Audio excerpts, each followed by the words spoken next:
Bueno, muy buenas tardes a todos. Bienvenidos a este evento organizado por la Facultad de Derecho de la Universidad de Piura. Hoy nos acompañan el doctor Percy García Cabero y el doctor Luis Castillo Córdoba. Ambos, bueno, bastante conocidos, pero por una cuestión de protocolo, pues me tocará presentarlos. Muy brevemente, el doctor Percy García, bueno, es doctor por la Universidad de Navarra y profesor ordinario principal de Derecho Penal en la Universidad de Piura. El doctor Luis Castillo Córdoba es doctor por la Universidad de La Coruña, en España, y además profesor ordinario principal de Derecho Constitucional en la Facultad de Derecho de la Universidad de Piura. El día de hoy vamos a conversar sobre un tema bastante interesante, bastante importante para nuestra sociedad, que es fundamentalmente lo que se está discutiendo ahora con los últimos proyectos de ley que se han presentado sobre el aborto y sobre la eutanasia, y es concretamente el derecho fundamental a la vida. La estructura del conversatorio será de la siguiente forma. El expositor, que en este caso soy yo, también me presento, soy Alejandro Chinguel, abogado por la Universidad de Piura, máster por la Universidad de Navarra, y también formo parte de la Facultad de Derecho de la Universidad de Piura. Bueno, en este caso yo voy a realizar las preguntas a los dos expositores y trataremos de mantener una conversación de tal manera que podamos pasar desde el tema del aborto hasta el tema de la eutanasia y finalmente realizar algunas reflexiones finales. Esta es la estructura que se va a seguir y con la que comenzaremos ahora mismo. Bueno, como ustedes ya saben, actualmente se han presentado dos proyectos de ley, que son los proyectos de ley del aborto y de la eutanasia, y se han presentado en un momento lamentable, que es un momento de pandemia, un momento que no solo el Perú está sufriendo, sino todo el mundo, ¿no? Y este fenómeno es un fenómeno que no solo se ha dado en nuestro país, sino también que se ha dado en otros países, en nuestra región, por ejemplo en Argentina, se ha dado hace poco la aprobación de la ley del aborto, y bueno, en otro continente, en España, se ha dado también hace poco la aprobación de la ley de la eutanasia. Entonces, en este contexto, me gustaría en primer lugar comenzando este conversatorio, preguntarles a ustedes qué opinan de, digamos, de este fenómeno, si es realmente conveniente sacar a debate estos temas tan importantes para el derecho a la vida en una época tan complicada como es una época de pandemia, que de todas formas limita mucho el debate y la participación de todos los interesados en estos temas, ¿no? Entonces, bueno, si les parece, primero le doy la palabra al doctor Luis Castillo y luego al doctor Percy García. ¿Bien? Muchas gracias, Alejandro. También permítanme empezar saludando no solo a quienes tienen la gentileza de seguirnos esta tarde por esta vía, sino también saludar la iniciativa que has tenido, Alejandro, de promover este encuentro para conversar sobre un tema especialmente delicado, incluso en estas circunstancias. No cabe duda que la singularidad de lo que hoy vivimos no parece aconsejar más que dedicar todos los esfuerzos en todos los ámbitos y en todos los niveles a responder la pregunta de cómo hacemos como Estado, como sociedad civil, etcétera, para superar esta gravísima pandemia que hoy a todos nos aqueja en medidas distintas, pero creo que a todos nos aqueja. Sin duda también que el contexto político tampoco es el mejor, porque nuestro Parlamento hoy es un Parlamento más bien llamado a completar el periodo que tuvo el disuelto Congreso. Es en ese sentido un Parlamento transitorio, ¿no? Que no pareciera tener por lo menos la legitimidad política, desde luego la jurídica la tiene, la política para abordar con seriedad un debate tan trascendente. Y siendo esto verdad, creo, siendo esto cierto, es decir, en un mundo ideal favorecería no tener la pandemia, favorecería un parlamento que no sea un parlamento de transición, Pero aún si no existiese pandemia, aún si el Parlamento fuese un Parlamento de no transición, me parece que nuestra comunidad política no está acostumbrada a debatir, no por lo menos en el ámbito político, con profundidad y altura este tipo de asuntos. La intensidad ideológica que puede haber, y de hecho se aprecian los argumentos que intentan justificar los proyectos de ley, es muy intenso. Y parece que una situación que está profundamente ideologizada poco espacio tiene para abrirse a consensos fruto de debates honestos, serios, ¿no? Pero sin duda coincido contigo en que no es ni el momento conveniente, ni es este Congreso el Congreso que se esperaría tome decisiones tan importantes como estas referidas al aborto y a la eutanasia. ¿Qué opina el doctor Percy García? Sí, bueno, también empezar agradeciendo a Alejandro por la organización, siempre muy pulcra, y bueno, también a Luis Castillo, tener la oportunidad de compartir, ya no diría mesa, sino Zoom académico en este conversatorio. Un saludo también a todos los que nos escuchan y mejores buenas vibras en estos momentos un tanto complicados para todos. Yo creo que nunca existe un momento ideal para discutir cualquier proyecto de ley. Es decir, en mayor o en menor medida siempre hay problemas más urgentes. Es más, en la actual situación de pandemia y muerte, parece un contrasentido discutir proyectos para flexibilizar las muertes. Por eso creo que el problema no es el momento en sí, sino que el momento sea aprovechado para evadir o en todo caso aligerar los procedimientos de discusión y aprobación de proyectos de ley que se tienen que hacer escuchando a la sociedad civil. Es decir, aprovechar que la opinión pública quizás está más preocupada en camas UCI, en oxígeno, en vacunas, en los endeudamientos para salvar infructuosamente la vida de algún familiar, para pasar sin el mayor debate un tema legal que tiene una incidencia tan importante en la vida de los seres humanos. Eso para mí es sumamente peligroso. Y dentro de esos peligros, quizás profundizando un poco lo que ha dicho Lucho al respecto, creo que entra a tallar especialmente la particular conformación de los poderes del Estado en la actualidad, del Estado peruano. El poder legislativo está precedido por el partido menos votado en las elecciones pasadas, y el partido del presidente tuvo una votación bajísima en las últimas elecciones, y todo apunta a que por último no va a pasar ni siquiera la valla el día domingo.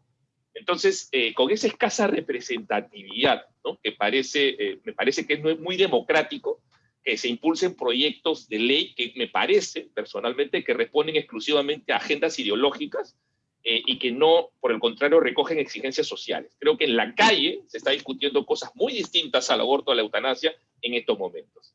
Entonces, si realmente los políticos, los impulsores de esos proyectos entendiesen que están en el poder por una situación excepcional de transición democrática, limitarían su trabajo en tres cosas, en tres aspectos muy puntuales: economía, pandemia y elecciones.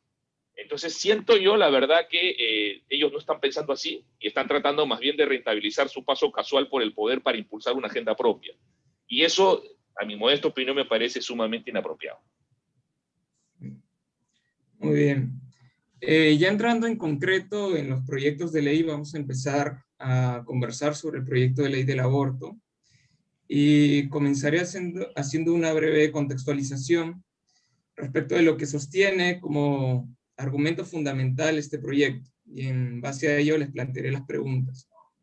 Bueno, el proyecto de ley del aborto sostiene principalmente que el concebido no nacido no es persona, ¿no?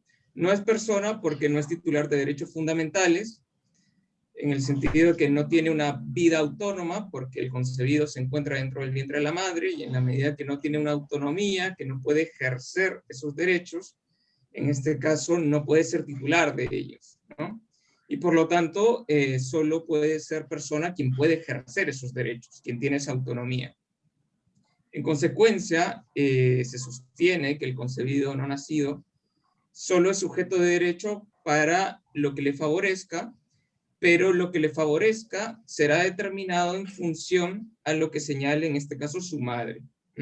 ¿Por qué? Porque su madre sí que tiene la posibilidad de ejercer derechos, sí que tiene esa autonomía, y en concreto la autonomía reproductiva, nos dice el proyecto de ley, ¿no? Por lo tanto, es ella la que puede decidir quedar o no embarazada, y por lo tanto, si es que así lo ha querido, si es que así lo dicta su autonomía reproductiva, entonces solo en ese caso habrá que proteger al concebido no nacido, ¿no? En conclusión, el proyecto de ley es bastante claro en cuanto a que la protección jurídica al concebido no nacido se basa a partir de la decisión de la propia madre, ¿no? De que el niño pues nazca. En ese sentido, me gustaría plantearle una primera pregunta al doctor Luis Castillo, y es, ¿qué opina de estos argumentos? Porque nos gustaría conocer qué es lo que sostiene la Constitución y concretamente qué es lo que ha establecido el Tribunal Constitucional como máximo intérprete de la Constitución respecto a desde cuándo se protege jurídicamente la vida. Luego, ¿qué significa? Porque, bueno, no todos los que nos están siendo son abogados o estudian derecho, están relacionados. Entonces, ¿qué significa que el concebido sea sujeto de derecho para todo lo que le favorezca? Es, como dice el proyecto de ley, que está dependiendo el derecho de lo que decida o no decida la madre, y finalmente, ¿qué derechos tiene el concebido no nacido, si es que tiene algún derecho, ¿no? Esa es la pregunta que le planteo. Muchas gracias, Alejandro. Sin duda que el punto de partida que tiene el proyecto de ley, como tú muy bien has reseñado, ese punto de partida se sostiene, debiera sostenerse y parece que se sostiene, en una base dogmática y a la vez una base jurídica. No se puede abordar un problema, bueno, en general ningún problema jurídico y particularmente problemas jurídicos de tanta trascendencia sin una determinada base dogmática. Un concepto de persona, un concepto de derecho fundamental, un concepto de constitución son exigidos para poder tratarlos. Y en derecho, como pues todos sabemos, no hay un único concepto de persona, de constitución, de derechos fundamentales, y ahí se abre un espacio, ¿no?, para discutir, intentar encontrar respuestas razonables, posibles respuestas razonables a problemas que se vayan planteando, ¿no? Y en concreto hay uno que se formula y muy decisivamente respecto del inicio del ser humano. Porque una vez que se advierte que hay ser humano, a partir de ahí hay consecuencias ineludibles. Y el constituyente peruano, que conviene empezar por ahí, que es lo que ha dicho el constituyente sobre este asunto, ha dicho expresamente que toda persona tiene derecho a la vida y que el concebido, ¿verdad? El concebido es sujeto de derecho para todo cuanto le favorece. Y aquí parece instalarse una diferenciación entre persona, ¿no?, concebido y sujeto de derecho. Y me parece que es pacífico sostener que, dada esta diferenciación, es posible afirmar que hay dos tipos de sujeto de derecho: la persona y el concebido, ¿ya? Y tienen algo en común, que es ambos pueden ser centro de imputación de derechos. Es decir, el sujeto de derecho es un centro de imputación de deberes y de derechos, y aquí en particular el constituyente dice pues, que es sujeto de derecho para entender que es titular de derechos en todo aquello que le favorece. Y desde luego la vida como bien humano es algo que le favorece, ¿no? Es decir, sería sujeto de derecho a la vida el concebido. Y siendo esto así, dicho esto por el constituyente, tiene un elemento abierto, que es qué entendemos por concebido, que es ahí donde se juega bastante, modo de ver, no solamente la corrección de las razones que puedan ser dadas, sino también la justicia de la decisión, de la respuesta al problema jurídico. ¿Desde cuándo entendemos que hay concebido? ¿No? Porque desde que ocurre la concepción, desde que existe el concebido, hay sujeto de derecho. Y por tanto hay un centro imputable de titularidad de derechos, ¿no?, en todo lo que le favorece el derecho a la vida de modo singular. Y para esto, pues hay que sostenerse en teorías científicas, ¿no? De cuando hay o no concepción. Es ineludible acudir a las teorías científicas y como ustedes saben bien, pues dos respuestas han sido dadas de modo general, ¿no? Que la concepción ocurre desde la fecundación o ocurre desde la anidación, desde la implantación del embrión en el endometrio, ¿no? en el útero de la madre. Dos respuestas científicamente posibles de ser sostenidas que hacen que sean jurídicamente razonables, porque tienen sustento científico, ambas. Y cuando esto es así, cuando hay una indeterminación, el que está llamado a concretar, en el caso peruano, es el legislador o en su defecto el Tribunal Constitucional. Y además este último como supremo intérprete, ¿no?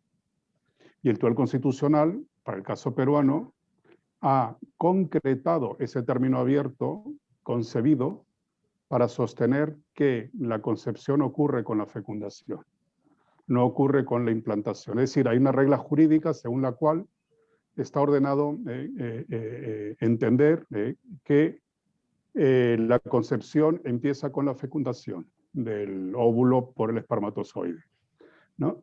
Y entonces, hoy en día, tal y como está en nuestro sistema interno desde la Constitución y de la interpretación del Tribunal Constitucional establecido, el derecho a la vida se titulariza por el sujeto de derecho, que es el concebido, desde que acontece la fecundación. Si hay oportunidad más adelante, será necesario aludir al derecho convencional. Si el derecho convencional, tal como está hoy configurado, mantiene o ha modificado esta regla jurídica interna, que es que la vida empieza desde la fecundación. Y como derecho, la madre nada dice acerca de la exigencia jurídica. Si acaso derechos de la madre pueden entrar en juego a la hora de determinar, frente a una situación concreta, ¿verdad?, el alcance razonable, por ejemplo, de su libertad reproductiva, y el alcance razonable del derecho a la vida del concebido. Pero ni la existencia ni la eficacia del derecho a la vida depende de la decisión de la madre, sin duda. Muy bien. Bueno, siguiendo en esta misma línea del proyecto de ley, me gustaría plantearle una pregunta al doctor Percy García, y es la siguiente. Bueno, muchos debates parlamentarios que se han dado sobre la aprobación de proyectos de ley, específicamente del aborto, y por ejemplo, lo pudimos ver en el 2008 en el debate que se dio en el Parlamento argentino, cuando se discutía este proyecto, se decía por incluso muchos penalistas y muchas personas, digamos, muchos doctrinarios, que el Código Penal argentino, y lo mismo se puede decir del Código Penal peruano, que distinguía por un lado, ciertamente dentro de los delitos contra la vida, distinguía por un lado los delitos de homicidio y por otro lado los delitos de aborto. Y no solo lo establecía de manera distinta, sino que además les establecía a cada uno de estos derechos una pena menor, ¿no? Por lo tanto, la conclusión a la que llegaban estas personas que argumentaban este punto de vista es que efectivamente el Código Penal pues le daba una menor protección al concebido no nacido que a la persona nacida, ¿no? Y por lo tanto, como le daba menor protección, esto guardaría de alguna manera relación con el argumento principal, que es que el concebido no es persona, ¿no? Entonces, bueno, ¿qué puede decirnos sobre esto? Y nos gustaría conocer su opinión, ¿no? Gracias, Alejandro. Mira, yo creo que acudir a la regulación del Código Penal para legitimar la legalización del aborto es un mal argumento, pésimo argumento. Es más, este argumento creo que habla a favor más bien de no legalizar el aborto. Primero, más allá de las penas, si son mayores o menores, hay una decisión legislativa clara de proteger la vida humana intrauterina.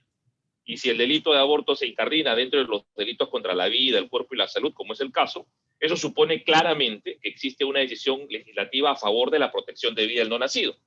Punto de partida que va en contra de cualquier proyecto de ley que pretenda permitir la libre interrupción del embarazo. Es decir, si uno acoge la idea del Código Penal, dice, mire, el Código Penal regula así el aborto. Bueno, claramente la decisión legislativa es de proteger la vida humana intrauterina. En segundo lugar, el derecho protegido que se asigna al feto, es decir, no se asigna a la madre. Clarísimamente, si uno analiza la propia sistemática del Código Penal, sobre el cual se construyen los delitos de aborto, se podrá efectivamente verificar que este delito se estructura sobre un bien jurídico atribuido al feto, no atribuido a la madre. Si la protección de la vida del feto dependiera de la voluntad de la madre, como de alguna forma sostienen los proyectos de ley que buscan la legalización del aborto, entonces el aborto sería un delito contra la libertad de la madre y no un delito contra la vida. Además, la regulación del aborto, por otra parte, distingue entre aborto consentido y aborto no consentido, lo que evidencia que la vida del feto se protege con independencia de la voluntad de la madre. Ir en contra de la voluntad de la madre, lo único que podría hacer es un plus a la gravedad, al desvalor del aborto, pero no el fundamento del desvalor del aborto. Por lo tanto, ir al Código Penal es nuevamente un mal argumento para tratar de legalizar el aborto. Y en tercer lugar, y este es el punto quizás más importante, la comparación de penas no es un buen criterio para establecer cierto nivel de preponderancia o de priorización entre bienes jurídicos. Por ejemplo, el secuestro tiene una pena mayor que el homicidio doloso en el Perú. Y eso no significa que la libertad ambulatoria sea más valiosa que la vida. El robo simple tiene la misma pena que el delito de lesiones graves. Y eso no significa que el patrimonio valga lo mismo que la integridad física. A nadie se le ocurriría sostener con este argumento un estado de necesidad justificante, por ejemplo, para lesionar la vida o la integridad física de una persona resguardando la libertad ambulatoria o el patrimonio. Es decir, es insostenible establecer jerarquizaciones de los bienes jurídicos a partir de las penas que se prevén para cada delito, perdón. ¿Por qué? Porque muchas veces el quantum de la pena abstracta establecida por el legislador responde a consideraciones de carácter social y no necesariamente al hecho de que un bien jurídico valga más o menos. Por ejemplo, el incremento notable de las penas en los delitos contra el patrimonio se debe a razones de inseguridad ciudadana. Eso es lo que explica, por razones fundamentalmente simbólicas y claramente de incapacidad para resolver materialmente los problemas, que las penas en los delitos patrimoniales hayan incrementado tremendamente para tratar de con ello un poco aplacar la inseguridad ciudadana, sobre todo subjetiva, que tienen pues, los distintos, valga la redundancia, ciudadanos. Del mismo modo, por ejemplo, la pena del maltrato animal puede llegar a tener 5 años de pena privativa de libertad, una pena mayor que la del homicidio culposo, ¿no? Lo que evidentemente no se debe a que la vida de un animal valga más que la vida de un ser humano, sino creo yo a la especial sensibilidad que se ha generado en los últimos tiempos por el maltrato animal, impulsado sobre todo por grupos animalistas. Entonces, son esos factores, en todo caso sociales, lo que generan de alguna forma que la previsión legal de las penas en el Código Penal pueda tener en ciertos casos unas penas quizás un tanto mayores a los que se pueda determinar de su sola jerarquización, de la sola jerarquización de los bienes jurídicos. ¿Qué pasa con el aborto, por lo tanto? ¿Por qué el aborto tiene una pena tan baja, ¿no? Uno podría preguntarse, ¿no? ¿Por qué no vale nada? No, yo creo que esto tiene una explicación muy clara. ¿Por qué tiene una pena tan baja? La respuesta es obvia. Porque los congresistas y los electores son personas nacidas y por lo tanto no se sienten potenciales víctimas de aborto. Y eso evidentemente influye finalmente en la decisión legislativa. Además, como los fetos no votan, con lo cual no hay ninguna ganancia política para obtener con la aprobación de leyes que protejan al concebido, ¿no? Sino que son simples convicciones personales los que a los congresistas pueden llevarles a, en todo caso, oponerse a una legalización del aborto. Entonces, evidentemente esos son factores que inciden dentro de la decisión legislativa y por lo tanto también en el hecho de que al aborto, a pesar de ser un delito que afecta un bien jurídico tan valioso como es la vida de un ser humano, se sancione con una pena tan baja. Yo les propongo, sin miedo a equivocarme, que ustedes hagan una especie de prueba de resistencia hipotética. ¿Qué quiere decir eso? A ver, si el pueblo peruano creyese por alguna razón cultural, religiosa, en la reencarnación, yo les aseguro, sin miedo a equivocarme, que la cantidad de pena para el aborto sería muchísimo mayor. Entonces, creo que esa lógica de entender que el aborto o la vida del feto, del no nacido, tiene, digamos, un valor mínimo, prescindible, por decirlo así, por cómo está regulado en el Código Penal, es un error garrafal. No se puede sostener eso como argumento para poder sustentar la despenalización del aborto. Muy bien, muchas gracias. Continuando con lo que sostiene el proyecto de ley, bueno, el proyecto de ley es bastante claro, como ya habíamos mencionado, que solo, digamos que para el derecho, solo es persona quien tiene autonomía, porque solo ésta puede ejercer los derechos, ¿no? Por lo tanto, tenemos que el concebido, en la medida que no puede ejercer esos derechos, porque está dentro del vientre de la madre, no será persona, no tendrá derechos fundamentales, y sí la madre, porque la madre puede claramente ejercerlos. En ese sentido, es la madre quien tiene el derecho fundamental, y como es ella quien lleva al concebido en su vientre, ¿no? Es solo ella, dice el proyecto de ley, quien tiene esa libertad específica de la mujer, esa libertad que además se relaciona con la autonomía reproductiva. Es solo ella quien puede decidir cuándo aborta y cuándo no. Y no dejarle a la madre abortar en esas circunstancias cuando ella lo decide, en la medida que es una libertad específica de la madre, dice el proyecto de ley que es de suyo discriminatorio. Porque como es una libertad específica de la madre, no dejarla ejercer esa libertad es discriminatorio porque, por ejemplo, al padre o en general a los hombres que no tienen esa libertad, no se les anda restringiendo libertades, ¿no? Entonces, desde este punto de vista sostienen este argumento de la autonomía y de la igualdad y discriminación, ¿no? Entonces, me gustaría preguntarle al doctor Luis Castillo, en primer lugar, ¿qué opina del argumento respecto del cual solo quien puede ejercer un derecho es persona, ¿no? Es persona protegida por el derecho, valga la aclaración. Y en segundo lugar, si realmente es irreconciliable, como al parecer lo plantea este proyecto de ley, si es irreconciliable la autonomía reproductiva de la madre, por un lado, y por otro lado, la protección al concebido no nacido.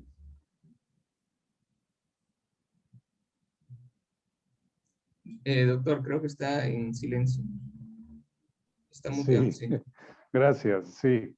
Decía que me parece que ahí vuelve a ser desnudada la precariedad dogmática de la que este proyecto parte. En la precariedad dogmática en el concepto de persona, el concepto de derechos fundamentales, etc. La Constitución, como decía hace un momento, es muy clara al decir que el concebido es sujeto de derecho. En ese punto, nada diferente tiene con aquello que se denomina persona, como centro de imputación que titularizan derechos. Nada, no hay ninguna diferencia, ¿ya? Y entonces el sujeto de derecho es tan titular de un derecho como la persona nacida, como el concebido nacido. Son centros de imputación. El ejercicio, sin duda que en el ejercicio marca la diferencia, pero el derecho a la vida se ejercita por la propia existencia, ¿verdad? A diferencia de la libertad de tránsito o de otros derechos fundamentales. De modo que el derecho titularizado genera como consecuencias que terceros se abstengan de determinadas actuaciones que puedan impedir ese bien humano debido o obliga a determinadas actuaciones para asegurar más y mejor ese bien humano debido, ¿no? De modo que en ese punto entre persona y sujeto de derecho, desde la Constitución peruana, ninguna diferencia, me parece, de modo relevante puede ser advertida. Y claro, aquí la cuestión de cuándo estamos frente a un ser humano, ¿no? De hecho, la Convención Americana en el 2.1, creo recordar, dice que para esta convención, persona es todo ser humano. Y entonces, ¿cuándo nos encontramos frente a un ser humano? Cuando reconocemos que tenemos delante un ser humano, concebido o nacido, ¿no? Cuando hay naturaleza humana manifestada, ¿no? Claro, y aquí reclama, como en la pregunta anterior reclamaba, pues base científica, ¿no? Cuando empieza la vida, etcétera. Aquí está reclamada base antropológica, ¿no? ¿Qué es lo que hace que algo sea ser humano y no una cosa distinta? Y sin afán de entrar pues, a teorizaciones filosóficas, antropológicas, me parece que todos podemos estar de acuerdo en dos cosas. Una, que la naturaleza humana, entre otros elementos, se singulariza por una capacidad racional, ¿no? Y que la capacidad racional tiene dos momentos de existencia, uno que es en potencia y otro que es en acto. Y la naturaleza humana, para ser tal, reclama la mera presencia de la potencia, aunque no se ejercite luego, ¿no? Es decir, la capacidad racional que es inherente a la naturaleza humana, en potencia luego tiene grados de realización, mayores o menores, ¿no?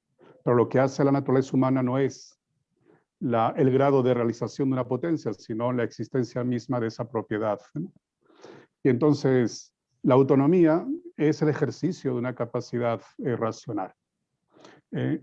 Si no, en estricto, si no hubiese una capacidad racional, no sería posible advertir comportamientos autónomos, porque no sería posible decisiones.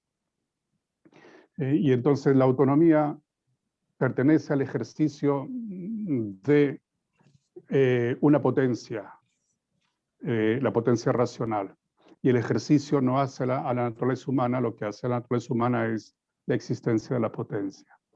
Y entonces, la autonomía es un mal criterio para identificar, para responder a la pregunta cuándo estamos delante de un ser humano. Porque como se comprenderá fácilmente, ¿verdad? Tendríamos que inversamente sostener que todos aquellos que están disminuidos en el ejercicio de esa potencia han dejado de ser humanos, de ser seres humanos. Y se advierte muy tenuemente, y me parece que el proyecto ni tan siquiera tenuemente lo advierte, que es bien relevante saber cuándo estamos ante un ser humano, ¿no? Ante una naturaleza humana, porque a todo ser le sigue un valor, y todos coincidimos en que el ser humano tiene el valor de fin supremo, es decir, de lo más valioso que hay, ¿no? No es intrascendente identificar quién es ser humano y quién no es ser humano. Lo que se llama dignidad humana, valor supremo, la persona con valor supremo es consecuencia del ser humano. Y entonces, cuando se empieza a diferenciar quién es o quién no es, está en juego el valor. ¿Qué valor le damos, ¿no? Si la persona, si el concebido no es naturaleza humana, entonces podrá concluirse que no es fin supremo, que no tiene dignidad, que no tiene valor. Y con lo que tiene valor, pues se puede hacer cualquier cosa y además sin dar justificación, ¿no? Porque incluso no tendrá ni tan siquiera valor de medio como lo tienen los animales, ¿no? Que también tienen un valor. Una gallina, por ejemplo, tiene un valor de medio al servicio nuestro, ¿no? Sirve para alimentarnos, etcétera, pero a un concebido que le quitas toda referencia a la naturaleza humana, porque dices que no hay autonomía ahí, le estás quitando también toda referencia a un valor. Entonces, no tiene valor y a partir de ahí se puede hacer cualquier cosa, que es en el fondo lo que propone el proyecto, ¿no? La madre podrá decidir cualquier cosa, lo que quiera ella decidir, invocando falsamente, a mi modo de ver, una libertad para decidir sobre el concebido. Y para ingresar a la segunda pregunta que planteabas, la vida del concebido, que es ser humano y consecuentemente con un valor, ¿no? Un valor de también fin supremo, la vida predicada del concebido en relación a la libertad predicada de la madre, no están destinadas a existir peleadamente, conflictivamente. Es decir, dicho de modo general, y luego habrá que mirar siempre, ¿no?, los casos concretos, la vida es un límite de la libertad de la madre, ¿no? Y la libertad de la madre puede suponer un límite a la vida del concebido. En ningún caso podrá ser sostenido lo que sostiene el proyecto, en definitiva, que es no hay del otro lado, del lado del concebido, nada que pueda ser dicho a favor de él y que pueda marcar un límite al ejercicio de la libertad de la madre, ¿no? Todo lo contrario, del otro lado hay ser humano, ¿no? Y por eso el constituyente lo constituye como centro de imputación de derechos, ¿no? Para todo lo que le favorece. Y uno de ellos es la vida.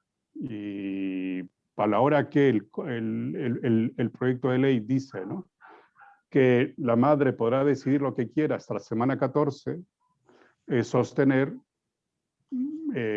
idealmente que hasta la semana 14 no existe una vida que razonablemente esté limitando el ejercicio de la libertad reproductiva, por ejemplo, de la madre. Entonces, en síntesis, la autonomía es un mal criterio para sostener no solamente la diferenciación de cuando estamos frente a un ser humano o no, sino también es un mal elemento para justificar a partir del valor, un mal instrumento para justificar el alcance de un derecho fundamental. La libertad no se sostiene solo o exclusivamente en la autonomía. Te respondería eso, Alejandro. Muy bien, muchas gracias, doctor. Para el profesor Percy García, el proyecto de ley también es bastante claro cuando señala que el Código Penal, cuando prohíbe el aborto, es de suyo discriminatorio. ¿Por qué? Porque señala que, digamos, cuando la mujer tiene un embarazo no deseado, ya está sufriendo. Y además, impedirle a esa mujer culminar con su embarazo impone un sufrimiento adicional, ¿no? Entonces, este argumento también ha sido utilizado en situaciones mucho más dramáticas, ciertamente, ¿no? Lamentablemente, cuando una mujer es violada, abusada sexualmente, también se utiliza este argumento, es decir, que no solo tiene un sufrimiento, en el primer caso, ciertamente, por la lamentable violación que ha sufrido, sino además porque se le está imponiendo que continúe con un embarazo no deseado, ¿no? Entonces, la pregunta es, estos argumentos que se utilizan llevan a preguntarnos si el derecho penal viene siendo la vida más adecuada para tutelar o para regular esta situación del aborto. Y concretamente le pregunto en el caso específico de, por ejemplo, de un aborto en caso de violación, ¿no?, que son situaciones mucho más trágicas, si en estos casos usted considera que estos casos deben ser casos no punibles, ¿m? Es decir, que sean despenalizados, no tengan una pena, y en su caso, si esta no punibilidad, por ejemplo, significaría que los tengamos que legalizar, ¿no? Es una pregunta válida porque, por ejemplo, con el aborto con el aborto terapéutico, es una situación que en el derecho penal no se sanciona, no es punible, pero hoy en día escuchamos a muchas personas decir que este aborto es legal, ¿no? Entonces, quería preguntarle eso. A ver, son muchas preguntas, así que voy a ir tratando de hacerlo progresivamente. Varias cosas. El argumento de la discriminación. Quisiera centrarme en primer lugar en ese argumento. Yo creo que el argumento de la discriminación se utiliza para reconocerle a la mujer un derecho reproductivo que abarca, entre otras cosas, interrumpir el embarazo no deseado. Parece que claramente a eso apunta ese derecho, ese argumento de la discriminación. Ahora, ese derecho parte, sin embargo, el reconocimiento de ese derecho de interrupción del embarazo parte de alguna forma de una construcción que en mi opinión es artificial. ¿Y a qué me refiero con ello?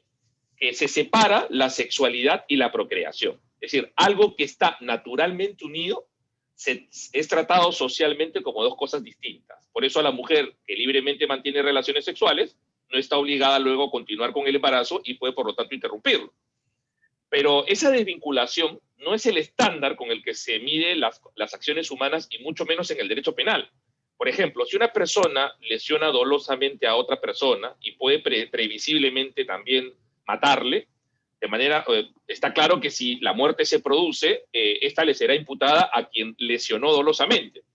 Entonces, ¿por qué entonces la mujer que libre y conscientemente decide mantener relaciones sexuales puede luego desvincular su responsabilidad por el resultado previsible del embarazo?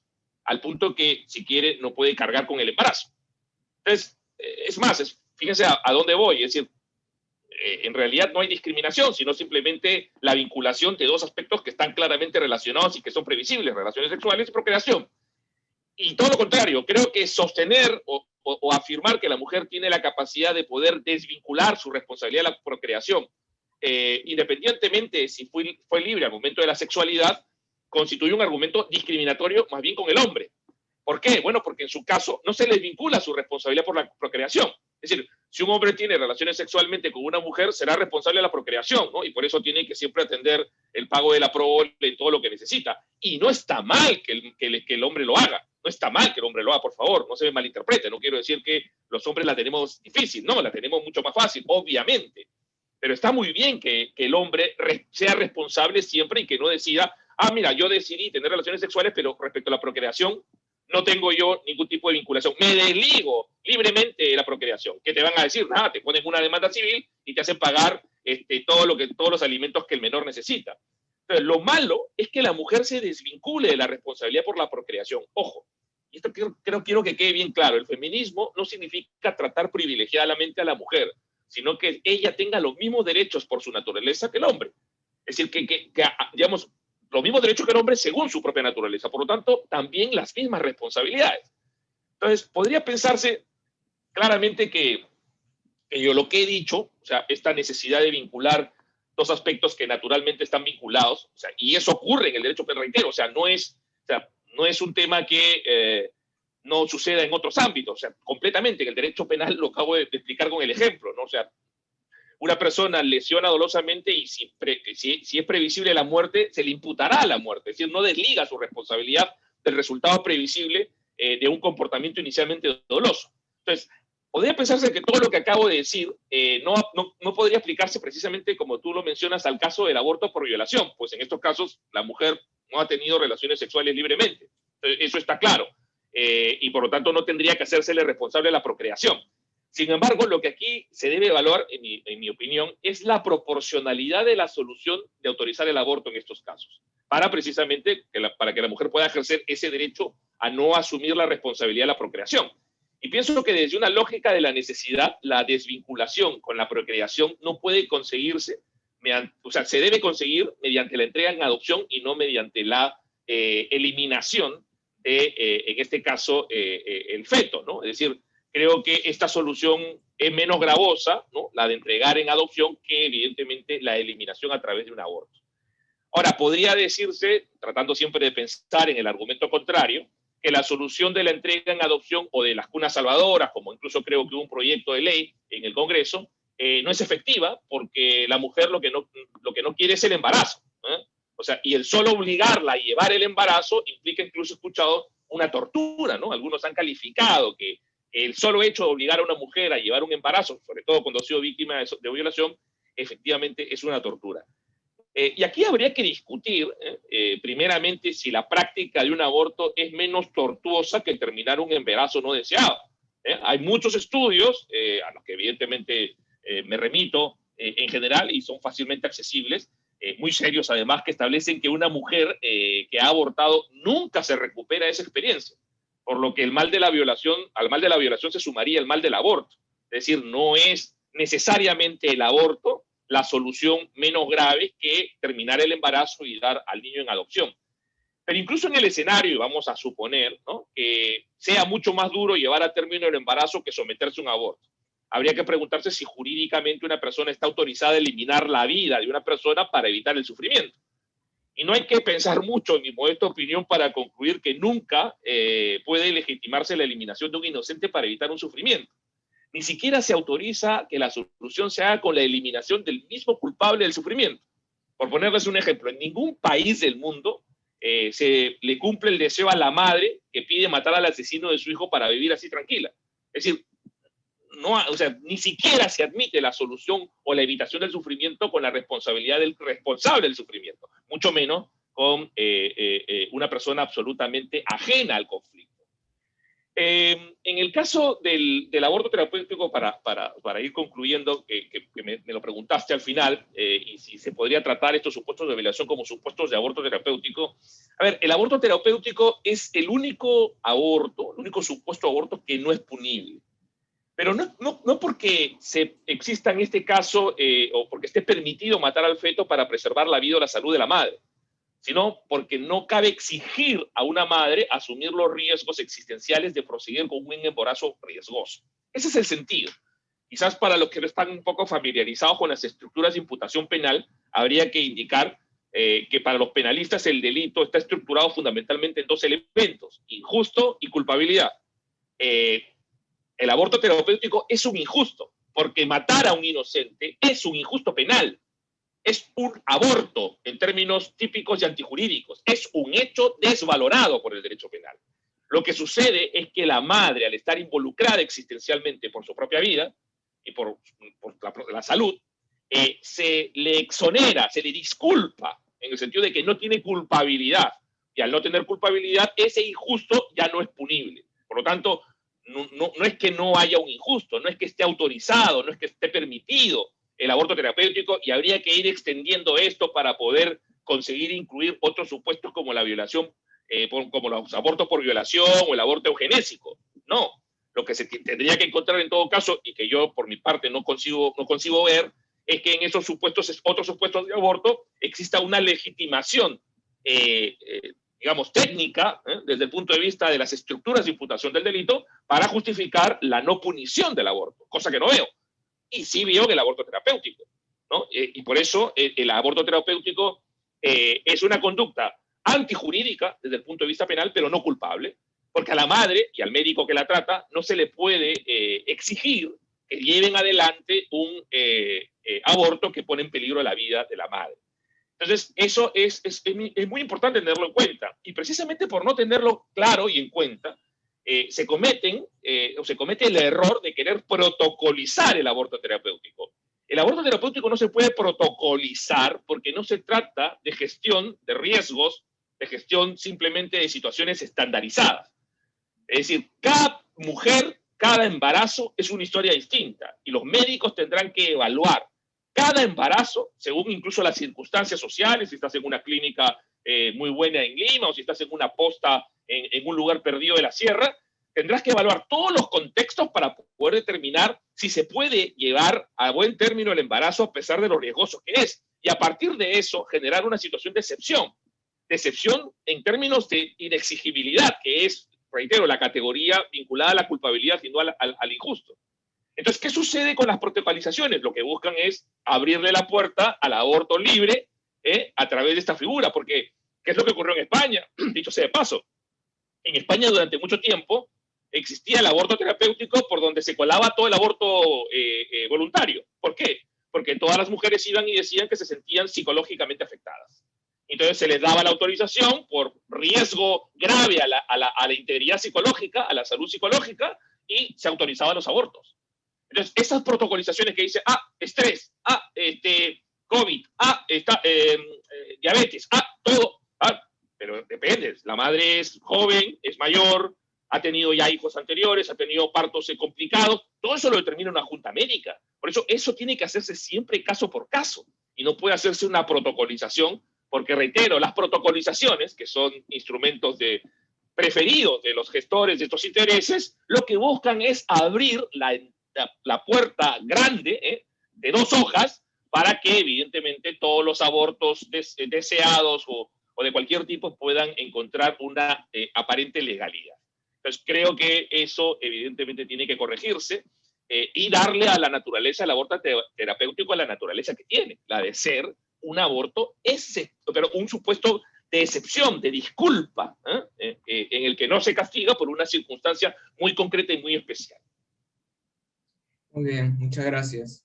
Bueno, ya para entrar a la última parte del proyecto de ley y comenzar con el proyecto de ley de la eutanasia, me gustaría finalizar con algunas cuestiones puntuales del proyecto de ley que me han llamado un poco la atención y que me gustaría comentárselos y saber su opinión. Para el doctor Luis Castillo, usted nos ha mencionado hace un momento que la Constitución y el Tribunal Constitucional han establecido que el concebido es sujeto de derecho para todo lo que le favorece, y además está ordenado entender que digamos que el concebido o la protección al concebido se da desde el momento de su existencia, en este caso la concepción, y además el Tribunal Constitucional ha entendido esto como fecundación. Entonces aquí surge una pregunta interesante, porque el proyecto de ley cita como argumento de autoridad un pronunciamiento supranacional. Es decir, el proyecto de ley cita a la Corte Interamericana de Derechos Humanos, ¿no? Y concretamente un pronunciamiento de esta Corte, ¿no? Que es el famoso caso de Artavia Murillo contra Costa Rica, ¿no? Que más allá de los detalles de este caso, los cuales evidentemente no voy a entrar, es interesante porque este pronunciamiento de la Corte Interamericana de Derechos Humanos lo que llegó a decir a grandes rasgos es que la madre tenía un derecho a la autonomía reproductiva y que el concebido no nacido, en primer lugar, no tenía un derecho absoluto a la vida. No tenía un derecho absoluto a la vida y por tanto podía ser limitado, por ejemplo, con una legislación conforme al aborto, y en algunos casos podía ser un derecho. Es cierto que no dijo cuándo y en qué casos, pero dejó esta puerta abierta, ¿no? Lo que sí quedó claro es que no trata al concebido no nacido como un ser humano, una persona que tenga derechos absolutos, incondicionales, ¿no? Que no sea una persona digna de tener, digamos, estos derechos incondicionales. Entonces mi pregunta es, ¿este pronunciamiento supranacional es aplicable automáticamente a nosotros como, digamos, como un país que nos encontramos bajo la jurisdicción de la Corte? Nosotros como país tenemos que hacer eco de esta decisión y por tanto sería posible legislar el aborto en la medida que la Corte no le ha dado una protección absoluta al concebido no nacido. Esta es la pregunta que me gustaría plantear. Doctor, perdón, está en mute. Sí, muchas gracias. Es un asunto que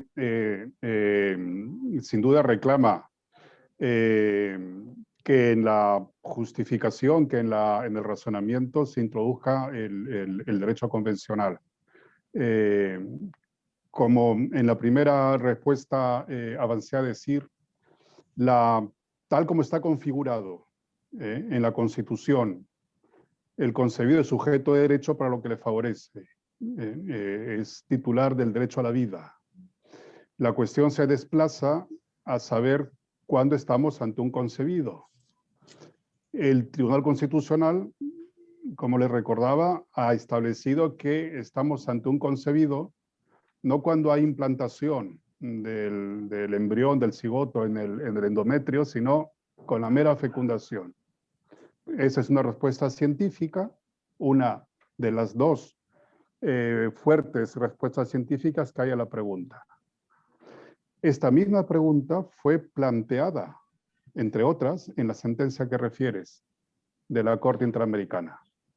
La Corte Interamericana, para resolver el problema jurídico que el caso traía, se planteó una serie de cuestiones y una de ellas tenía que ver con a partir de cuándo, a partir de qué momento, entender que existe un concebido. Y la Corte Interamericana justificó varias razones, no hay tiempo y mostrar la debilidad y en algún caso la incorrección de esas razones, pero esas razones que dio le permitió a la Corte sostener exactamente lo contrario a lo sostenido por el Tribunal Constitucional. La Corte Interamericana, en ese caso creo del 2017, si no recuerdo mal, Sí, lo que dijo fue que se ha de tener como concebido no desde la fecundación, sino desde la anidación del embrión en el endometrio. Que entre el espacio entre la fecundación y la anidación, ahí no había vida humana, no había ser humano que defender. No había ser humano y consecuentemente no había ningún centro de imputación de derechos ni de nada, ¿no? Entonces, la Corte Interamericana ha establecido una regla jurídica según la cual la concepción da inicio con la anidación. Esta regla jurídica creada por la Corte Interamericana ha ingresado al sistema jurídico peruano porque es una interpretación vinculante del artículo 4 de la Convención, del 4.1 de la Convención, y esa interpretación ha ingresado al sistema jurídico constitucional. Es regla constitucional de origen convencional. Internamente, el operador jurídico tiene dos reglas que son contrarias entre sí a la de resolver un problema que tenga con la pregunta de cuándo se ha de tener como existente la vida humana, cuándo hay naturaleza humana, ser humano, cuando hay un centro de imputación de derechos, ¿no? Y todos comprenderán, dos reglas jurídicas contrarias no pueden tener eficacia a la vez, ¿no? El operador jurídico tendrá que decantarse o por una o por otra. Y aquí viene algo que me parece que cuesta comprender, no porque sea intelectualmente complejo, sino por convencimientos, por preconvencimientos, que cuesta entender, pero que me parece afortunadamente los hechos están yendo en la dirección de sostener que las reglas jurídicas creadas por la Corte Interamericana no son vinculantes, pero no vinculan de modo absoluto, sino que vinculan de modo relativo. La vinculación está en relación a la validez material que de esa regla jurídica pueda ser reconocida. De modo que en un caso concreto, ¿no?, puede una regla jurídica convencional, de origen convencional, ser desplazada por una regla jurídica de origen nacional. Y me parece que este es el caso. Este es el caso al menos por dos razones. Una de tipo formal y otra más bien de tipo material. De tipo formal la formularía de esta manera. La decisión, ¿no?, de qué se entiende por concebido tiene dos posibles respuestas, ambas razonables.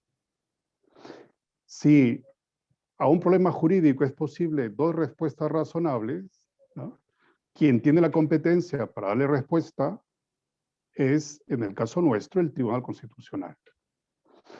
Más aún cuando la Convención Americana, en el artículo 4 mismo de la Convención, dice que la ley, se entiende, el Estado, dará protección al concebido, ¿ya? Entonces, el Estado peruano, a través del Tribunal Constitucional, ha decidido que la protección que va a dar al concebido es a partir de la fecundación.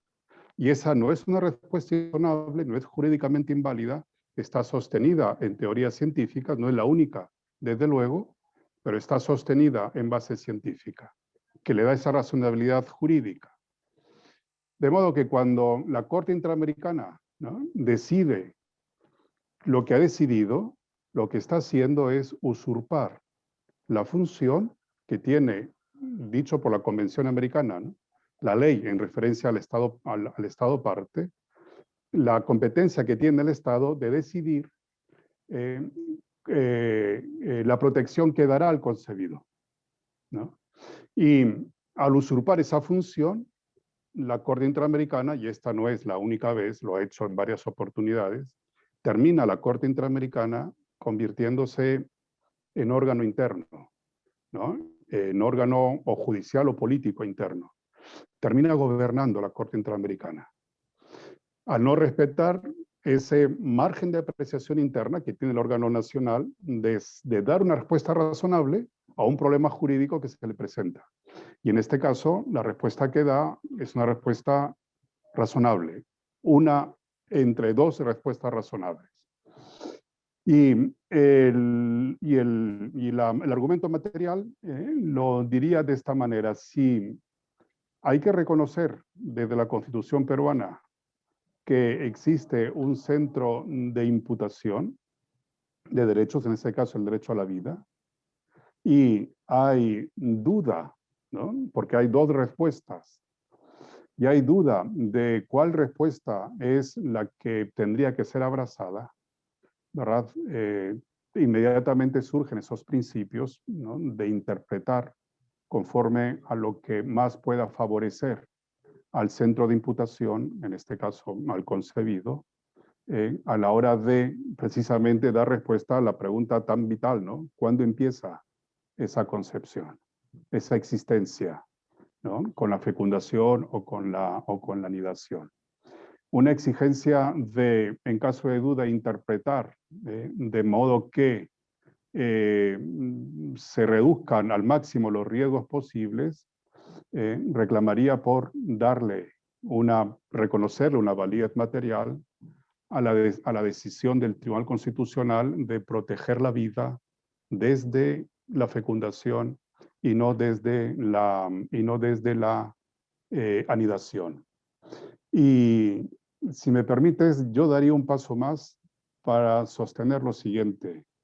Nuestros tribunales, los tribunales de los estados partes, los tribunales de los internos, suelen abrazar, porque es fácil, el papel de no ponerse al servicio de la justicia, sino ponerse al servicio de la autoridad, cuando la autoridad ha dicho algo que le facilite el trabajo al juez interno, ¿no? Hoy en día, sin duda que las razones de autoridad no han dejado de ser razones, ¿no? Pero una razón de autoridad no define la justicia de una decisión por sí misma, ¿no? Por sí misma esa razón de autoridad, porque algo es justo o injusto al margen e incluso en contra de quien lo diga.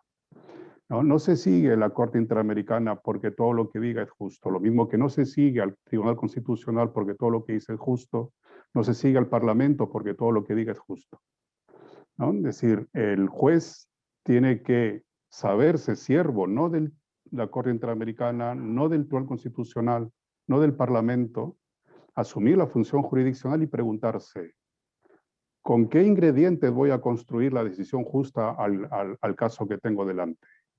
¿No? Tengo ingredientes surtidos por la Corte Interamericana, ingredientes surtidos por el Tribunal Constitucional, por el Parlamento, etc. Y de todos ellos, voy a escoger los mejores ingredientes para construir la decisión justa, ¿no?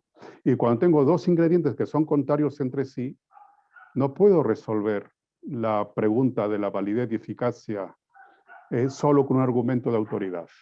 No puedo sostener automáticamente que la regla jurídica que proviene de la Corte Interamericana es la válida porque proviene de la Corte Interamericana.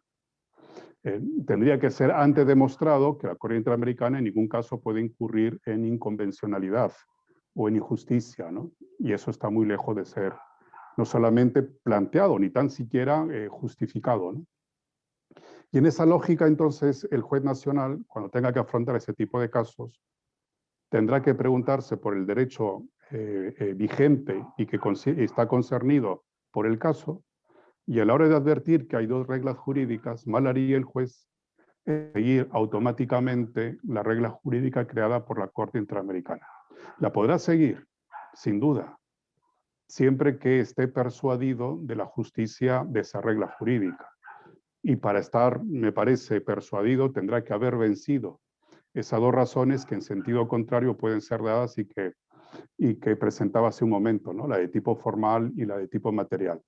En este caso concreto, y termino aquí, me parece muy clara la extralimitación de la Corte Interamericana. Al margen del contenido de la decisión, no le corresponde a la Corte Interamericana imponer una teoría científica para resolver un problema jurídico. Podría ser el caso si acaso la Corte Interamericana tuviese la competencia para dilucidar la corrección de dos teorías científicas contrarias entre sí. Si hay dos justificaciones científicas que dan como consecuencia dos respuestas no distintas, contrarias entre sí, ambas jurídicamente son válidas. Dentro del régimen de apreciación interna que tienen los órganos nacionales. Muchas gracias, doctor. Una última pregunta sobre este proyecto para el doctor Percy García, y es que, bueno, este proyecto, digamos, es bastante claro cuando deroga la mayoría de los tipos penales de aborto, dejando solo vigentes el aborto no consentido y el aborto preterintencional, más allá de lo que implica en cada uno de estos tipos penales. Yo lo que le quería resaltar son algunas incoherencias, porque el proyecto de ley en su artículo 3 dice expresamente que la madre, en base a su autonomía, ya puede decidir abortar o no abortar hasta la semana 14. Fuera de esa semana, solo podrá hacerlo cuando se encuentre en una situación de violación o se encuentre en una situación terapéutica o de grave peligro para su vida o para su salud. Sin embargo, el propio proyecto elimina el autoaborto y elimina el aborto consentido. Por lo tanto, en la práctica, una madre fuera de esas 14 semanas podrá abortar estando fuera de esas dos situaciones, y será una situación que hasta cierto punto será no permitida por el propio proyecto, pero no se castigará porque el propio proyecto está derogando el autoaborto, está derogando el aborto consentido, ¿no? Esa es una primera conclusión que se puede sacar, que en realidad al final lo que el proyecto está diciendo es que, digamos, una madre tiene libertad para abortar incluso fuera de esas 14 semanas.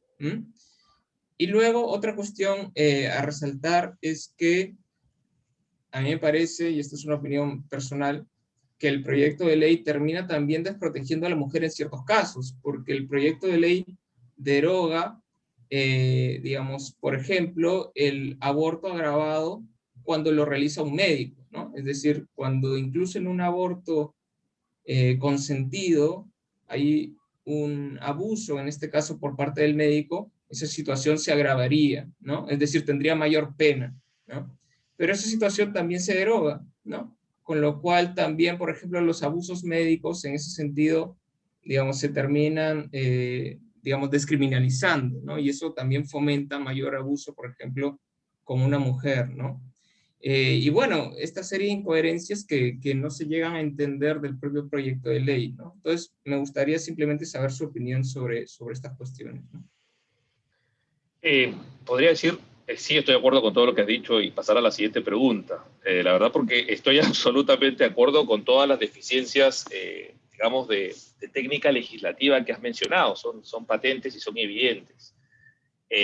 Yo quisiera, sin embargo, aprovechar la pregunta para digamos, ocuparme de un tema muy puntual en estas modificaciones, tanto en la parte penal como en la parte del Código Civil, y también para hacer quizás unas consideraciones adicionales a todas las inconsecuencias que ha mencionado y que son todas válidas. En primer lugar, me llama muchísimo la atención la propuesta de modificación del Código Civil en el sentido de hacer depender, digamos, el derecho del concebido a la voluntad de la madre, ¿no? Una voluntad que se puede ejercer hasta la semana 14, pero que en la práctica, como muy bien lo has identificado, al derogarse los delitos de aborto, en su mayoría, prácticamente hay una despenalización total del aborto, es decir, se puede abortar en cualquier momento. Antes de la semana 14 y después de la semana 14, sin consecuencias penales. Solo que, claro, a partir de la semana 14, si no se ejerce o si no se explicita el derecho de no querer tener al hijo, el feto no tendrá ningún derecho, ¿no? Y después tendrá un derecho, pero que en todo caso no es penalmente protegido. Ahora bien, este criterio, en el fondo, lo que hace es sustituir el criterio clásico de la preponderancia por el criterio que yo diría de la dependencia del derecho. ¿En qué sentido? El criterio de la preponderancia es, en primer lugar, el criterio en el que se dice que los intereses personales de la madre priman sobre la vida del feto. El criterio de la preponderancia con el que siempre se ha discutido. Es decir, por lo menos, digamos, este proyecto, o sea, digamos, los planteamientos precedentes de este proyecto tienen la sinceridad de plantear el tema realmente como una especie de situaciones de derechos, o sea, de reconocer que hay un derecho del feto y en todo caso que en este caso resulta preponderante digamos, los intereses de la madre. Yo sé que al doctor Castillo no le gustan los conflictivismos, pero evidentemente es así el discurso, ¿no? El discurso que se ha manejado durante mucho tiempo. más allá de su corrección o no. En cambio, el criterio de la dependencia, que es el que creo yo asume el Código Civil, lo que hace es la existencia del derecho del feto depende de la voluntad de la madre, ¿no? Entonces, claro, esto tiene una relevancia muy potente. ¿Por qué? ¿Qué es lo que se busca, creo yo, con esa sustitución del criterio de la preponderancia con el criterio de la dependencia? Eliminar la necesidad de tener que hacer un juicio de preponderancia y evidentemente tener que justificarlo. Por ponerles un ejemplo, si la madre dice que no quiere seguir adelante con el embarazo porque quiere castigar a su esposo que le ha sido infiel, ¿no? Con la pérdida del hijo que tanto desea, claro, yo les aseguro que difícilmente esto pueda pasar un juicio de preponderancia. Es decir, una explicitación de tales características no pasaría un juicio de preponderancia. Pero si se asume el criterio de la dependencia, la madre no tiene que dar ninguna razón. Por lo tanto, razones tan absurdas como las que yo he mencionado, digamos, legitimarían la posibilidad de que la madre pueda simplemente abortar porque dice, no quiero seguir adelante con el embarazo. Simplemente basta con que diga que no quiere el embarazo para con ello, digamos, poder legitimarlo porque el feto no tiene derecho, ¿no? En la medida en que su derecho depende de la voluntad de la madre. Esto para mí es un tema tremendo, ¿no? Reitero, o sea, es un cambio incluso en la discusión que ya pasa a un desconocimiento, a un cinismo, ¿no? Tremendo en términos de desconocimiento del derecho del concebido.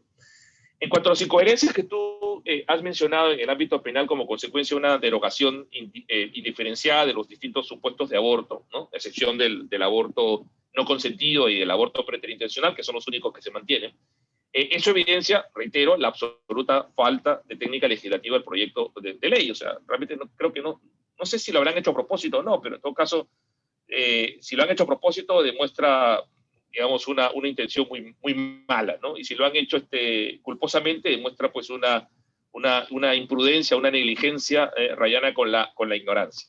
Entonces, el proyecto, reitero, no solamente es criticable por los criterios utilizados materialmente, sino también desde el punto de vista formal. En estricto está despenalizando el aborto antes del nacimiento, como lo había indicado. Es decir, este proyecto se vende como un proyecto que autoriza el aborto libre solamente hasta la semana 14, pero en la realidad está estableciendo una impunidad hasta antes del nacimiento, al haber derogado efectivamente todos los tipos penales de aborto y solamente mantenido el aborto no consentido, que es el aborto cuando la madre se opone, y evidentemente el aborto preterintencional, que es aquel que se produce también en contra de la voluntad de la madre, cuando se le golpea a la madre y como consecuencia el feto muere. Pero además surgen otros problemas adicionales a los que tú has mencionado, ¿no? Respecto de la, por ejemplo, desprotección de la madre, respecto del aborto abusivo. Y yo me pregunto lo siguiente, simplemente por plantearlo, haciendo un ejercicio, digamos, mental sobre casos hipotéticos que podrían plantearse al respecto y que no tendrían una respuesta muy clara. Me pregunto, por ejemplo, si una mujer es sometida a un aborto no consentido, en principio eso sería un aborto punible, porque el aborto consentido se mantiene. ¿Puede la mujer, si está aún dentro de la semana 14, hacer un consentimiento ex post? Es decir, ¿podría, por ejemplo, el aborto no consentido se practica en la semana 8, ¿no? Tener 4 semanas adicionales, la madre tiene 4 semanas adicionales para poder ex post consentir y decir, ya no tengo ganas de tener, ya no tengo ganas de tener embarazo, por lo tanto, como no ha habido un ejercicio, o sea, como ha ejercitado dentro de las 14 semanas, claro, no había feto, ya está muerto, ¿no? Pero la pregunta es, ¿tendría la posibilidad la madre todavía temporal de poder generar una especie de consentimiento ex post?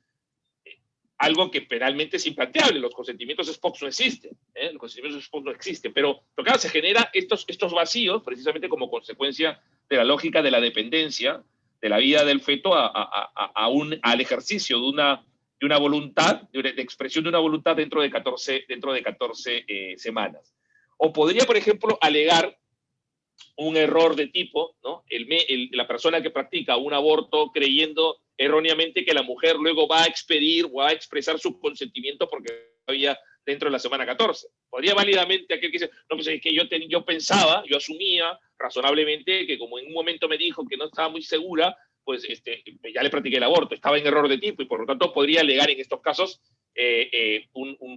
bueno, si es invencible, lo que no dudo, digamos, impunidad, y si es vencible, aplicar un aborto culposo, que sería muy poco posible, porque el aborto culposo no es punible solo en su forma preterintencional.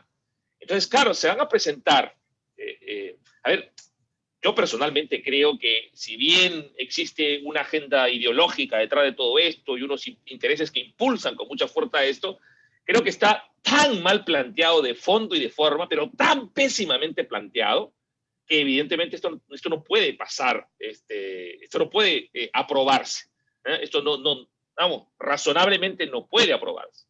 Bueno, ya sabemos que a veces en Perú pasan cosas que uno dice que nunca van a pasar, ¿no? Siempre pensamos que o sea, la realidad, bueno, la realidad supera la ficción en el Perú. Pero está claro que estas incoherencias o estas situaciones lo que tendrían que llevar razonablemente a rechazar este proyecto, reitero, más allá del tema ideológico, más allá de los planteamientos que se puedan discutir de fondo, por la absoluta inconsistencia en términos de técnica legislativa, en términos de qué derogar y qué no derogar, qué dejar y qué no dejar, ¿no? Y evidentemente creo que eso va a ser finalmente lo que tiene que primar a la hora de decidir rechazar este proyecto de ley. Muy bien, muchas gracias. Alejandro, permíteme, te ruego solo un minuto. A raíz de lo que Percy ha dicho, efectivamente, esa disposición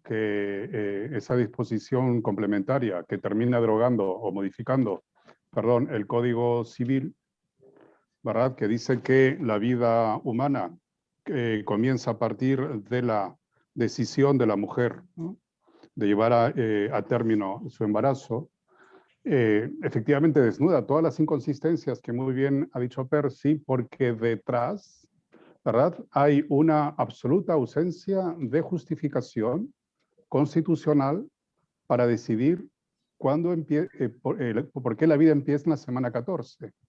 Porque no lo encuentras ni en la Constitución, ni en la jurisprudencia del Tribunal Constitucional, pero ni tan siquiera en la jurisprudencia de la Corte Interamericana.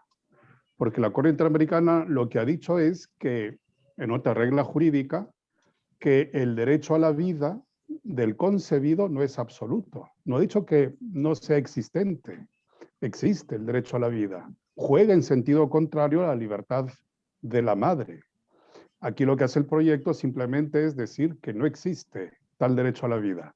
Y por eso decide que la vida empieza finalmente cuando la madre decide que empieza la vida, que es cuando ella pues, decide llevar a término el embarazo, ¿no? Y coincido con Percy. A mí, cuando tuviste la gentileza de proponerme participar aquí con estos dos proyectos de ley, al poquito de leer ya no había, por lo menos de mi parte, entusiasmo para seguir leyendo, porque rápidamente te das cuenta que esto no tenía ninguna justificación para ser planteado como estaba siendo planteado, ¿no? Y que lo más probable, aunque como bien dice Percy, aquí en Perú pues puede ocurrir exactamente lo distinto a lo que aparece como probable, lo más probable es que esto no se llegue a aprobar, ¿no? Y entonces, ¿para qué discutir sobre algo que, ¿no? Pero, claro, uno se da cuenta, ¿no?, que hay conceptos que es bueno plantearlos en espacios como estos, ¿no?, a partir de encuentros como estos. Solo te robaba ese minuto para decir esto. Muy bien, no se preocupe. Pasamos ahora al proyecto de ley de la eutanasia. Intentaremos ir un poco más rápido porque tenemos, bueno, hay otros compromisos. Bueno, el proyecto de ley de la eutanasia también parte de una base, de unas premisas claras para poder fundamentar luego lo que va a ir planteando, ¿no? Y este proyecto, digamos, las premisas son, o básicamente es que la vida digna es igual a la dignidad de la persona. Equipara vida digna con dignidad de la persona. La vida digna que vienen siendo condiciones de vida, ¿no? Entonces, cuando las condiciones de vida son indignas, existe, por ejemplo, esto lo sostiene o lo sostuvo el juez en el caso de la señora Ana Estrada, ¿no?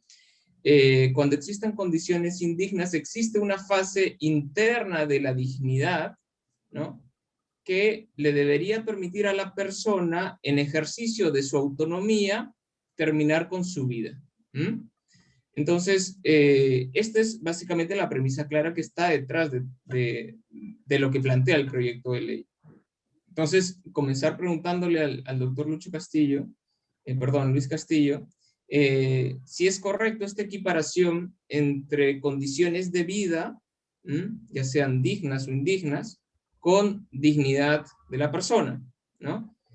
Y luego, si realmente existe una argumentación racional para pasar del derecho a la vida, que en teoría, o lo que se busca es que la persona pueda gozar de condiciones dignas, si es que hay alguna argumentación lógica de pasar de ese derecho a la vida a un derecho a morir, ¿no?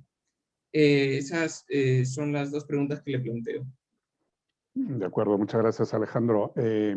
Diría lo siguiente, hay una pregunta de fondo, que es si el derecho a la vida, que ya se planteó con el aborto, si el derecho a la vida es un derecho limitable, sacrificable, ¿no? Y si lo es, ¿en qué condiciones? Cuando se habla, y aquí se sostiene que sí es sacrificable, ¿verdad? Y una de las causales de sacrificio del derecho a la vida sería cuando la vida se ha convertido en una realidad invivible, ¿no? Indigna de ser vivida, ¿no? Vida digna en ese sentido, ¿no? Tenemos el derecho a la vida, daría derecho a vivir solo una vida digna, ¿no? Cuando la vida se convierte en indigna, hay derecho a pedirle a un tercero que realice algún acto médico para matar, ¿no?, a quien lleva tal vida indigna.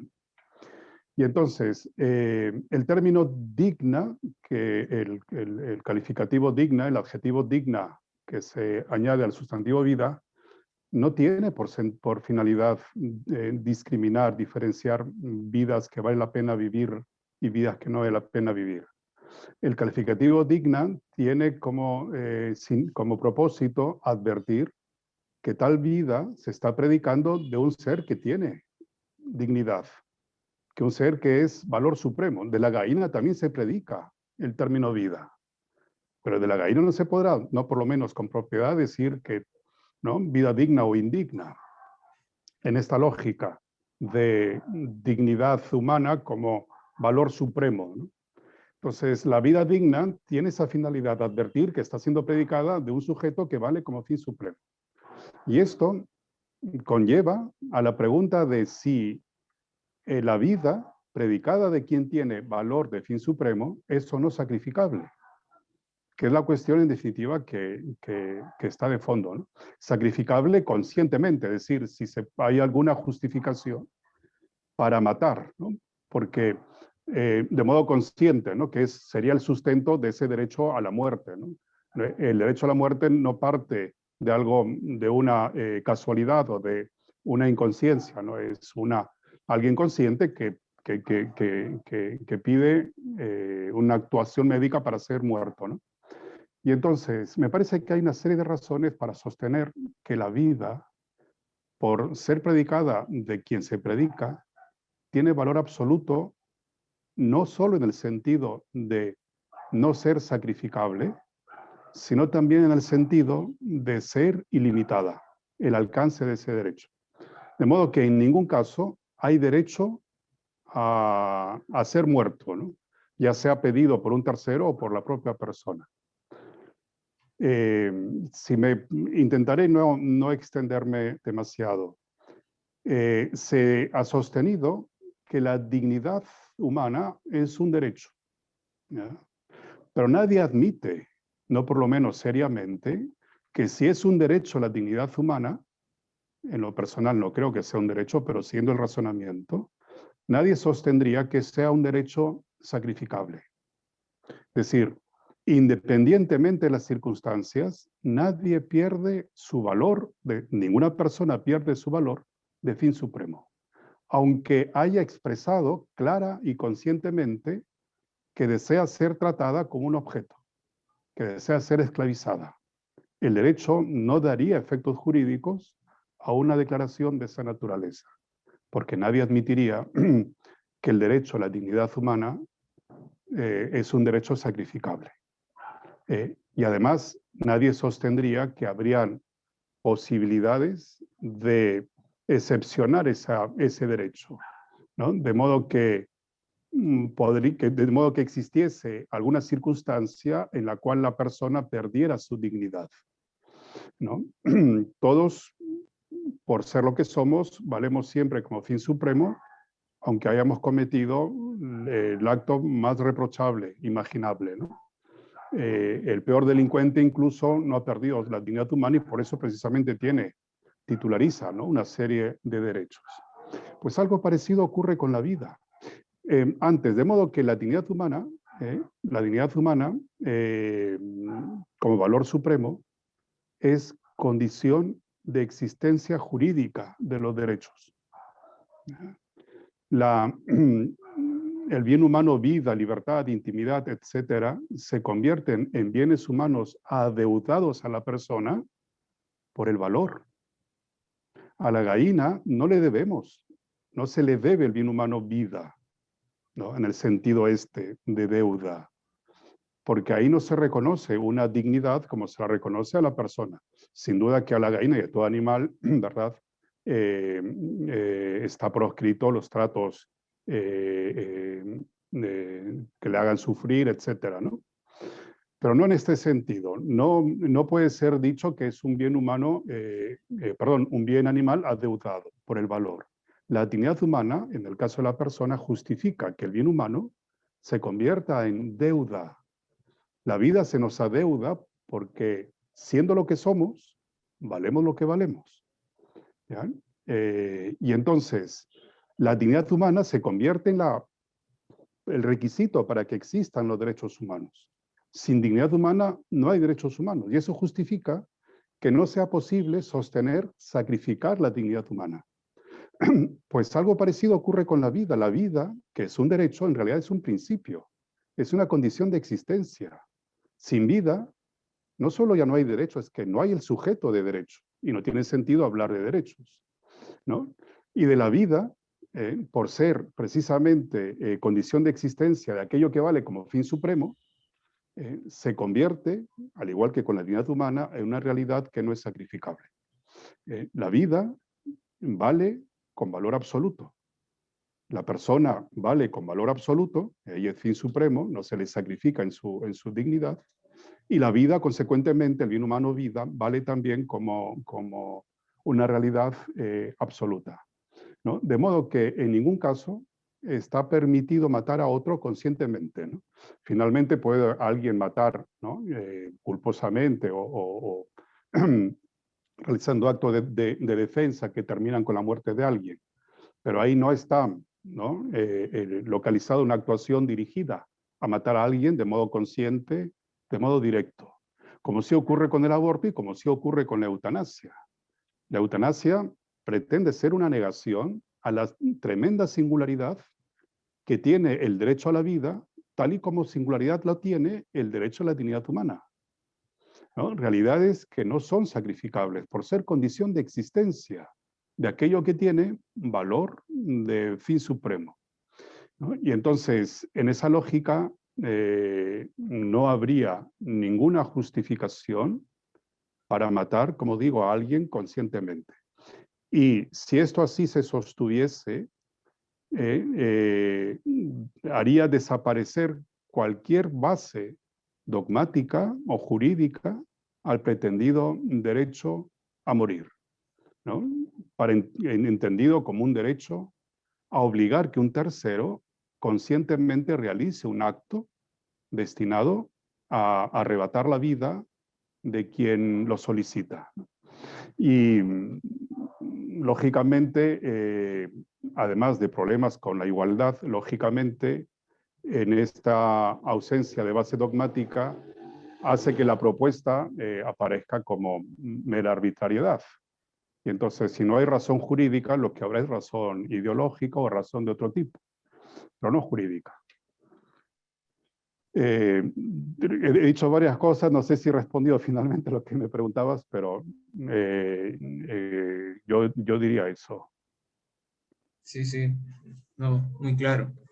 Bien, entonces para pasar con las preguntas al doctor Percy García, bueno, aquí voy a tratar de sintetizar las preguntas en tres, básicamente, ¿no? La primera tiene que ver con lo que acaba de mencionar el doctor Luis Castillo, porque, por ejemplo, en la sentencia del caso Nestrada, el juez sostuvo que no existe un derecho absoluto a la vida, ¿no? De hecho, por ejemplo, la regulación de la legítima defensa, del tirar a matar en cumplimiento de un deber, demuestran que no hay absolutos hablando del derecho a la vida y por tanto en algunos casos se puede restringir, ¿no? Entonces, me gustaría saber, en primer lugar, su apreciación respecto al derecho penal de esa afirmación. Y luego quisiera plantearle ya más concretamente digamos, el tema de la eutanasia, ¿no? Porque el proyecto de ley lo define como esa acción médica que para evitar sufrimientos intolerables a los pacientes acelera la muerte con su consentimiento o de la persona designada por él, ¿no? Entonces, realmente existe una confusión porque tanto en el proyecto de ley como por ejemplo se dio en el caso de la sentencia de la señora Estrada por parte del juez, en donde no se sabe si estamos hablando aquí de una prohibición penal que se encuentra regulada en el artículo 112 o es una prohibición penal que se encuentra regulada en el artículo 113. Para los que no son penalistas, el artículo 112 regula el homicidio a petición y el artículo 113 el suicidio asistido. Entonces, aquí también hay una serie de confusión de términos, ¿no? Entonces, me gustaría preguntarle realmente, a efectos penales, ¿cómo es que se sanciona la eutanasia y en qué, digamos, cómo es su regulación penal, dónde se encuadra? Y si dentro de estos supuestos de castigo, ¿no?, de la eutanasia, se castiga también lo que en la medicina paliativa se ha entendido como la sedación paliativa, ¿no? Es decir, como aquellos, digamos, aquella intervención médica que se plantea en el contexto de los cuidados paliativos para aliviar el sufrimiento a través de una disminución de la conciencia cuando ya el paciente no puede ser tratado, controlado por otros tratamientos disponibles, ¿no? Entonces lo que hace la sedación paliativa es ir disminuyendo proporcionalmente la conciencia, nunca letal, pero lo hace de diferentes grados dependiendo del sufrimiento del paciente, ¿no?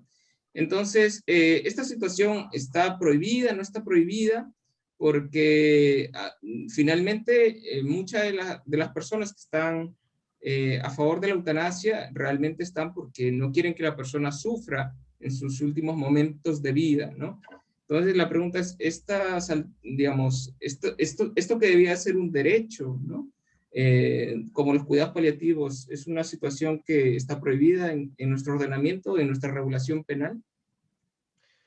A ver, varias preguntas. Primero, para tratar de dar fundamento, creo yo, a la permisión de la eutanasia, antes de entrar un poco en los temas propiamente penales, se habla efectivamente de un derecho a la muerte digna. Muy bien lo ha señalado en relación con la sentencia del caso Ana Estrada y también ha hecho unas puntualizaciones muy precisas el doctor Castillo. Ahora, pero primero habría que determinar, creo yo, qué es una muerte digna, ¿no? Es decir, para luego de poder decidir si existe realmente un derecho a ella, ¿no?, a esa muerte digna. ¿Es digna la aceleración de la muerte para evitar el sufrimiento? A mí me quedan dudas de que eso sea una muerte digna, pero lo que me parece un tanto arbitrario es que esa dignidad no sea objetiva, sino que sea subjetiva, es decir, que dependa de la decisión de querer morir. Claro, por ejemplo, si una persona que está enferma, que tiene una situación, una enfermedad incurable y que sufre muchos padecimientos y que decide morir hasta el final, es decir, dejar que la enfermedad con todos los sufrimientos y todo fuera, ha muerto indignamente. A nadie se le ocurriría decir que ha muerto indignamente, diría, bueno, ha muerto también dignamente. Entonces, al final, todo parece ser que la muerte digna, digamos, ya no es un parámetro objetivo, sino es un parámetro subjetivo. Es decir, al final, la calidad de digna de una muerte se deja en la decisión de cada persona de acelerar su muerte por alguna razón subjetivamente intolerable. Entonces, plantea así las cosas, nada impide, por ejemplo, que una muerte digna sea también una muerte digna sea también la del novio al que le ha dejado la novia, ¿no? Y que ya no tiene ninguna razón vivir, ¿no? O el pianista que pierde los dedos y por lo tanto siente que ya realmente su existir no tiene sentido, o del futbolista que por alguna lesión ya no puede practicar más el fútbol, ¿no? Al final, la muerte digna no es más que un argumento, creo yo, decorativo, que sirve para tratar de salvar la insuficiencia del fundamento de la autonomía, que bueno, espero tener más adelante la oportunidad de quizás precisar un poco más. Entonces, se intenta generar un derecho a una muerte digna, que sabemos que es muy discutible, fundamentalmente porque es notorio que el fundamento de la autonomía no basta para poder legitimar la eutanasia. Esto en primer lugar a la cuestión de tu pregunta sobre la vinculación de la eutanasia y ese derecho a la muerte digna. En cuanto ya a las preguntas, digamos, penales, en dónde se encuadraría la eutanasia, creo que primero hay que definir la eutanasia, lo que no es ciertamente una labor sencilla. Hay un núcleo claro de significación, pero luego hay muchas fronteras un tanto difusas, ¿no? Por eso creo que habría que manejar quizás el concepto del propio proyecto de ley, que dice que efectivamente la eutanasia es la acción médica de matar consentidamente a un paciente con sufrimientos intolerables, ¿no? La acción médica de matar. La verdad que a mí me parece, no sé si eso sea aceptable en términos de, por lo menos de coherencia básica, ¿no? Acción médica de matar, no sé si eso es posible, ¿no? Pero bueno, en fin, que los médicos quizás podrán precisarlo con mayor detalle que un abogado. Pero además hay que tener en cuenta que este proyecto no exige que la enfermedad por la que se padecen los sentimientos sea incurable. Es un punto muy importante, porque el proyecto de ley lo que dice es que la eutanasia es acción médica de matar consentidamente a una persona con sufrimientos intolerables. No dice que tenga que ser por una enfermedad incurable. Es un punto muy importante luego para ver dónde se puede subsumir en el Código Penal. No exige, además hay que tener en cuenta una cosa, que esa acción médica, en el proyecto de ley, en el artículo 3, inciso 4, dice que puede darse de dos formas. Primero, mediante la administración directa, ¿no?, al paciente de la sustancia que le va a matar, o segundo, mediante la entrega al paciente de esa sustancia para que él se lo autoministre. Entonces, podemos decir, esto es lo que tenemos que dimensionar como eutanasia, ¿no?, desde el punto de vista del proyecto de ley. Entonces, bajo estos parámetros, la pregunta es, la eutanasia definida en el proyecto de ley, ¿en qué tipos penales se encuadraría, ¿no? Es decir, en mi opinión, en primer lugar, se encuadraría no solo en el homicidio piadoso, que está referido a enfermos incurables, sino que también al homicidio simple, porque cuando se mata a un enfermo, aunque tenga dolores, pero no incurable, eso ya no puede ser homicidio piadoso, sino sería homicidio simple. Y claramente los supuestos de ayuda al suicidio, ¿no?, cuando se le da al paciente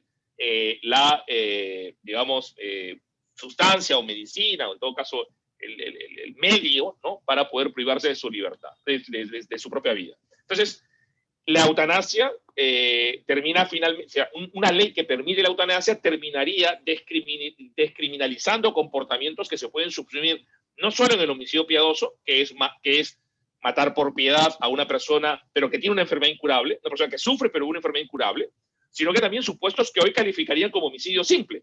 Cuando una persona mata a alguien que le pide que le dé muerte porque tiene sufrimiento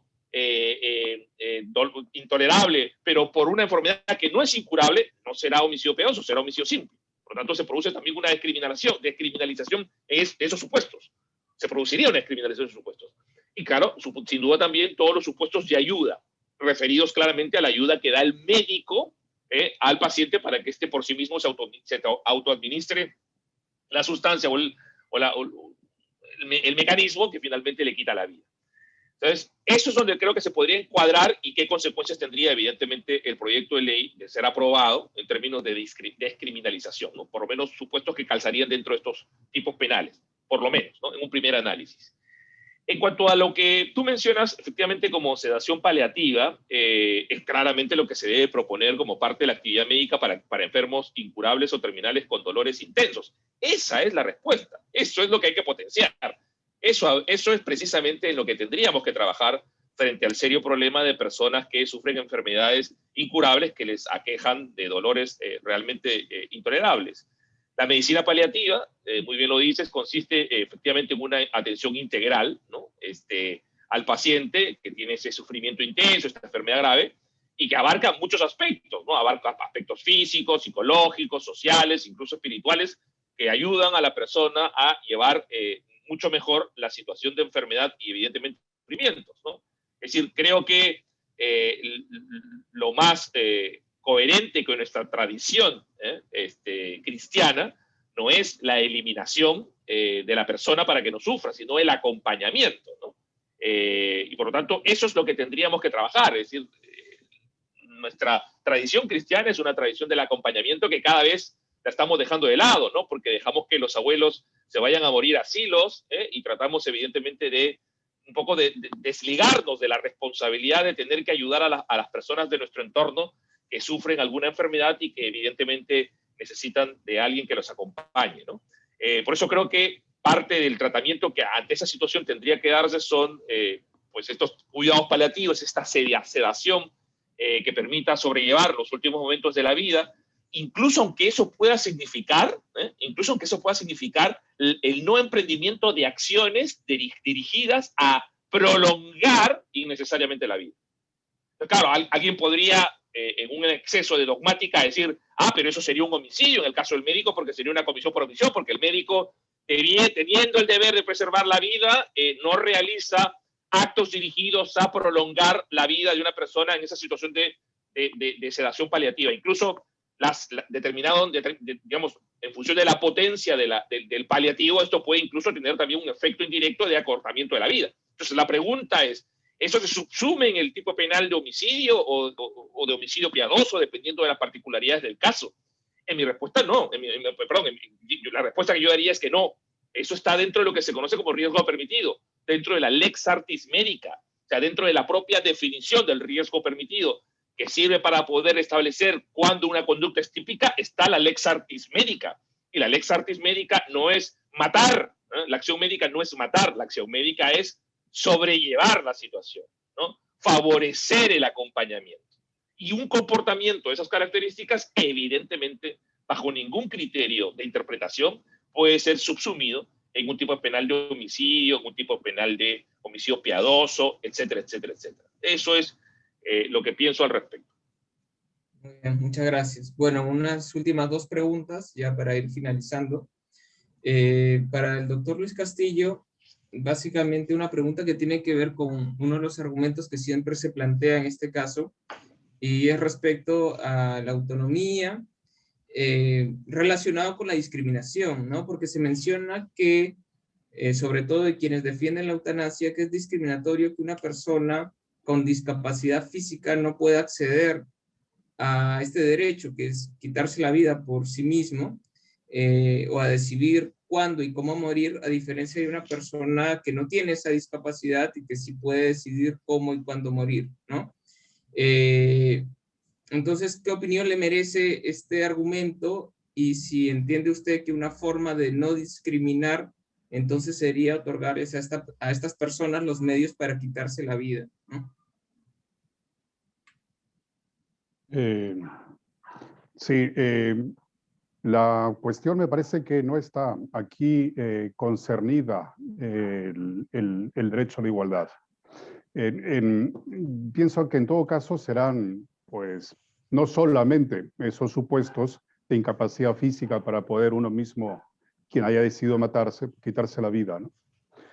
Hay que tener valor también, porque a lo mejor, ahí abierta así la puerta, habrá que también considerar a quienes, no siendo incapaces físicos, no tienen el valor, pues, de matarse. Y entonces prefiere que un tercero lo haga por él. Y no está concernido en ese sentido la igualdad, como sí está concernido en el sentido que hoy se intenta regular, que me parece además es el inicio de una cadena larga de autorizaciones para invocar un derecho a la muerte. Hoy se pretende que ese derecho a la muerte venga justificado solo en situaciones en las que quien solicita está sufriendo un dolor intolerable. Normalmente, aunque como bien decía el doctor García, no exclusivamente, a partir de enfermedades incurables, ¿no?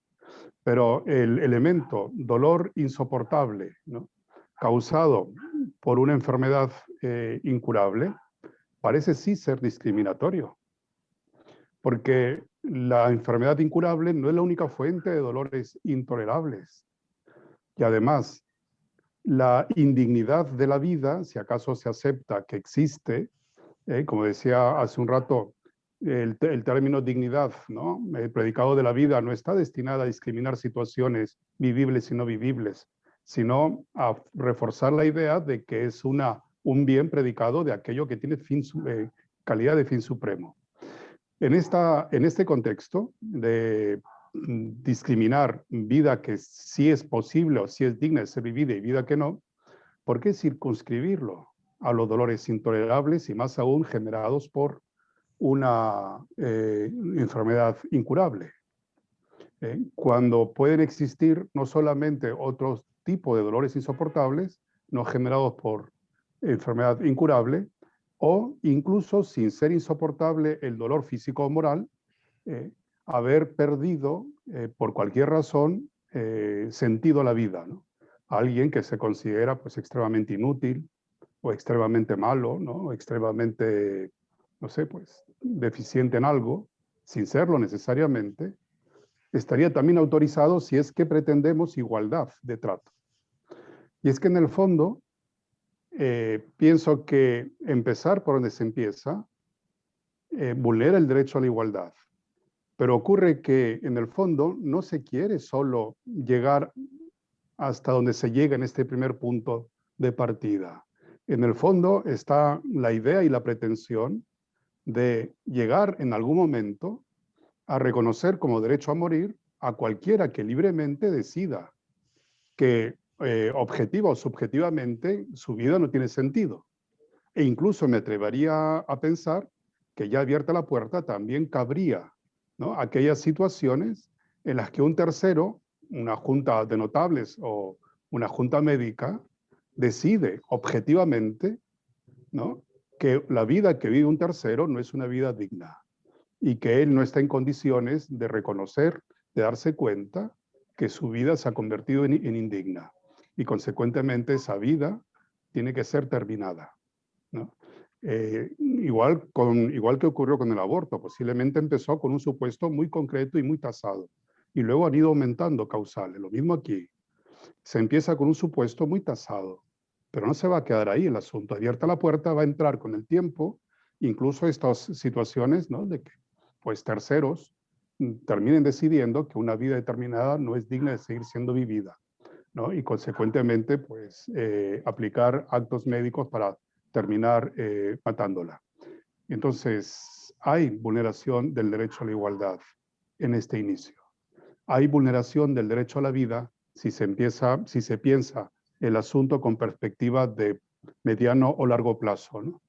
Está siempre siendo sacrificada una realidad que es insacrificable. Una realidad que es absoluta porque el valor del que proviene es también absoluto. Como decía, la dignidad humana no es excepcionable.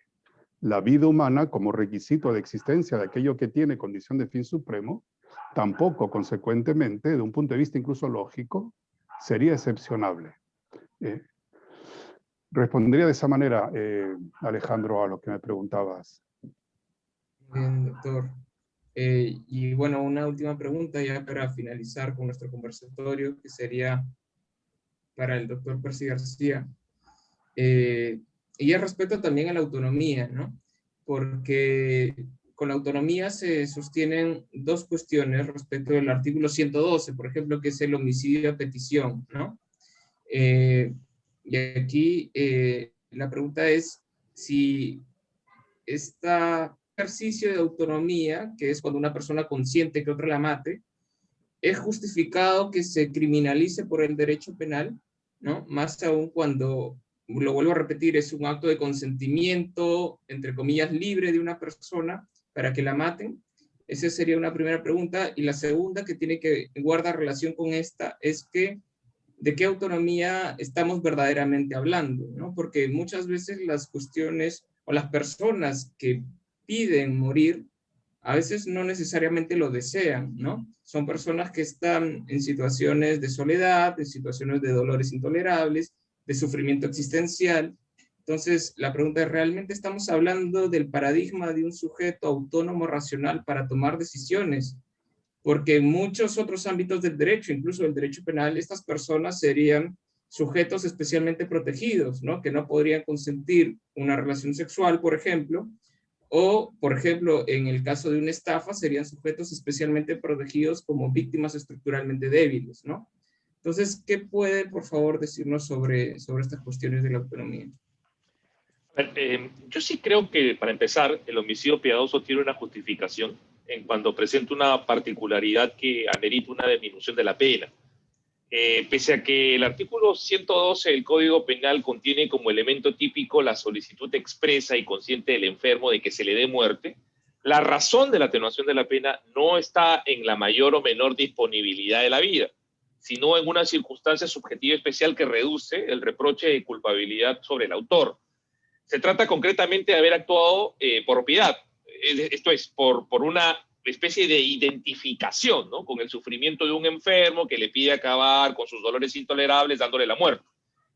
Así como, por ejemplo, la disposición interior del autor puede incrementar el reproche penal y, por lo tanto, la pena, por ejemplo, lo que sucede con el homicidio por placer, que se califica como asesinato, también puede esa disposición interior, que en este caso es actuar por la piedad que le surge frente a la solicitud del enfermo, atenuar una pena y no agravarla. Y esto es precisamente lo que sucede con el homicidio piadoso. Por lo tanto, la razón de la atenuación de la pena del homicidio piadoso no está en darle un reconocimiento a la autonomía, en el sentido de sustentarlo en la solicitud, sino que en este caso la razón de ser está en haberse movido, haberse motivado haber actuado por un móvil de piedad.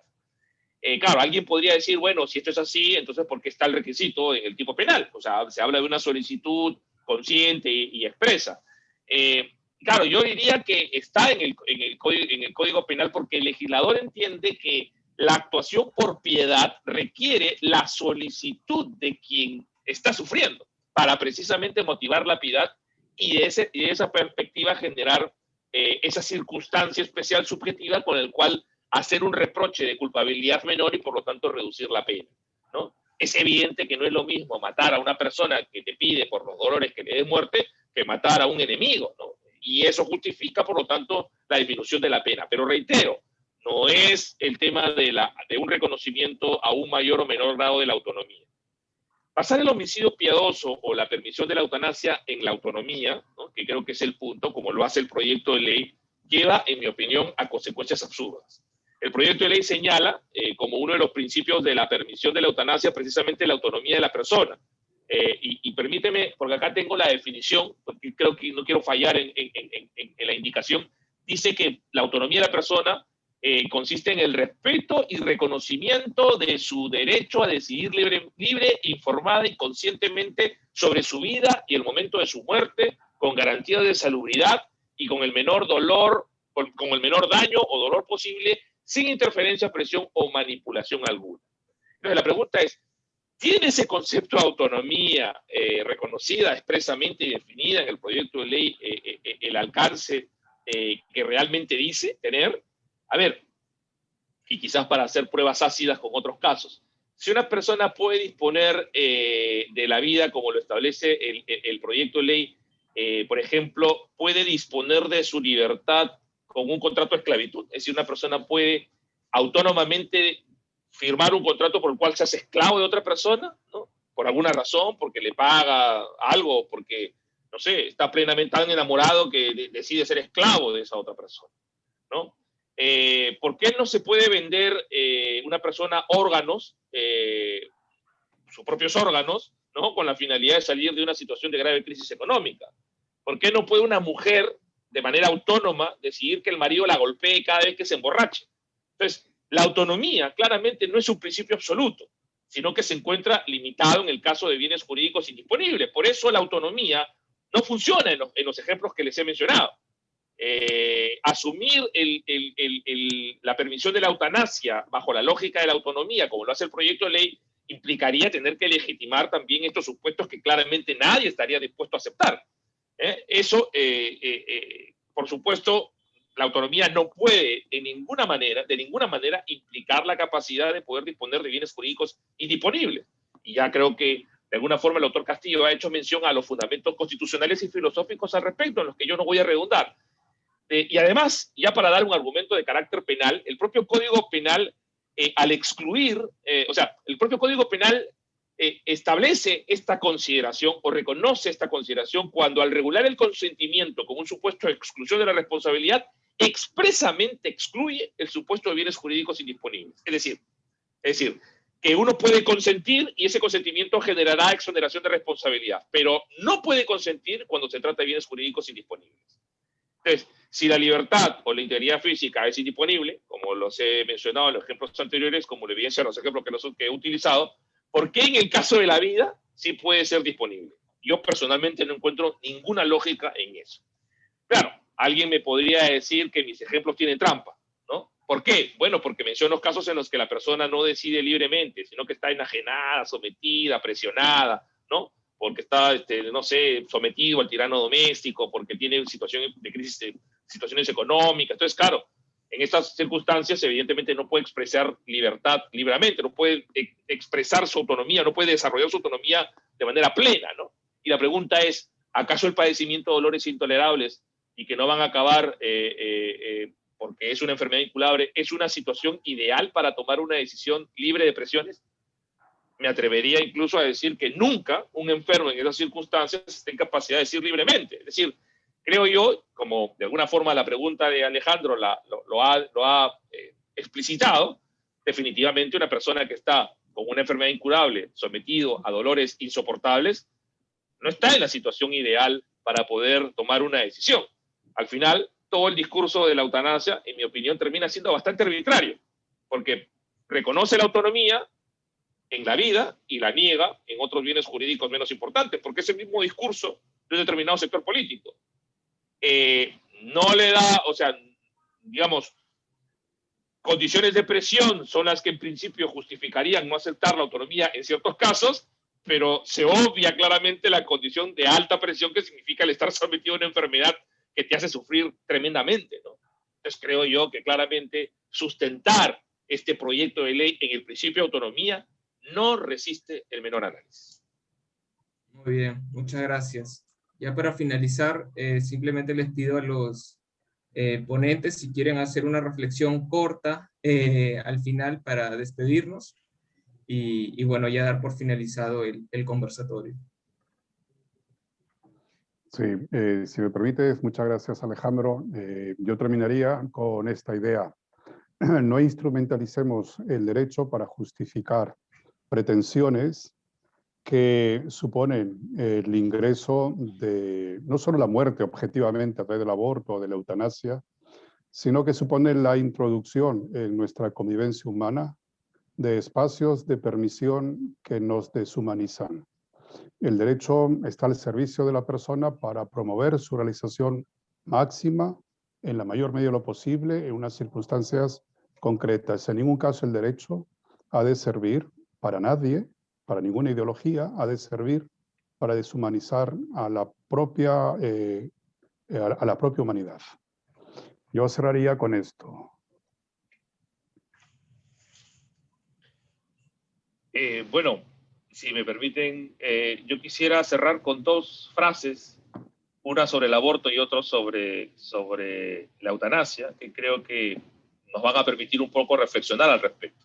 Ronald Reagan tiene una frase muy conocida en el tema del aborto que es: el aborto es defendido solo por personas que han nacido. Y en la Carta de la Congregación para la Doctrina de la Fe, aprobada por el Papa Francisco en septiembre de 2020, Samaritanus Bonus, hay una frase que para mí es bastante interesante en el tema de la eutanasia, ¿no? Dice: incurable no es nunca sinónimo de incuidable. No nos olvidemos de esto. Es decir, me sumo a lo que ha dicho Lucho, no podemos deshumanizarnos, ¿no? Que una sociedad caiga en contradicciones, creo que no es reprochable. Lo que es reprochable es que sea consciente de esas contradicciones y no haga nada para corregirlos. Y eso creo que es lo que está pasando indiscutiblemente en el tema del aborto y la eutanasia. Muchas gracias por la atención. Muy bien. Bueno, muchas gracias a todos los asistentes y a los ponentes por su tiempo.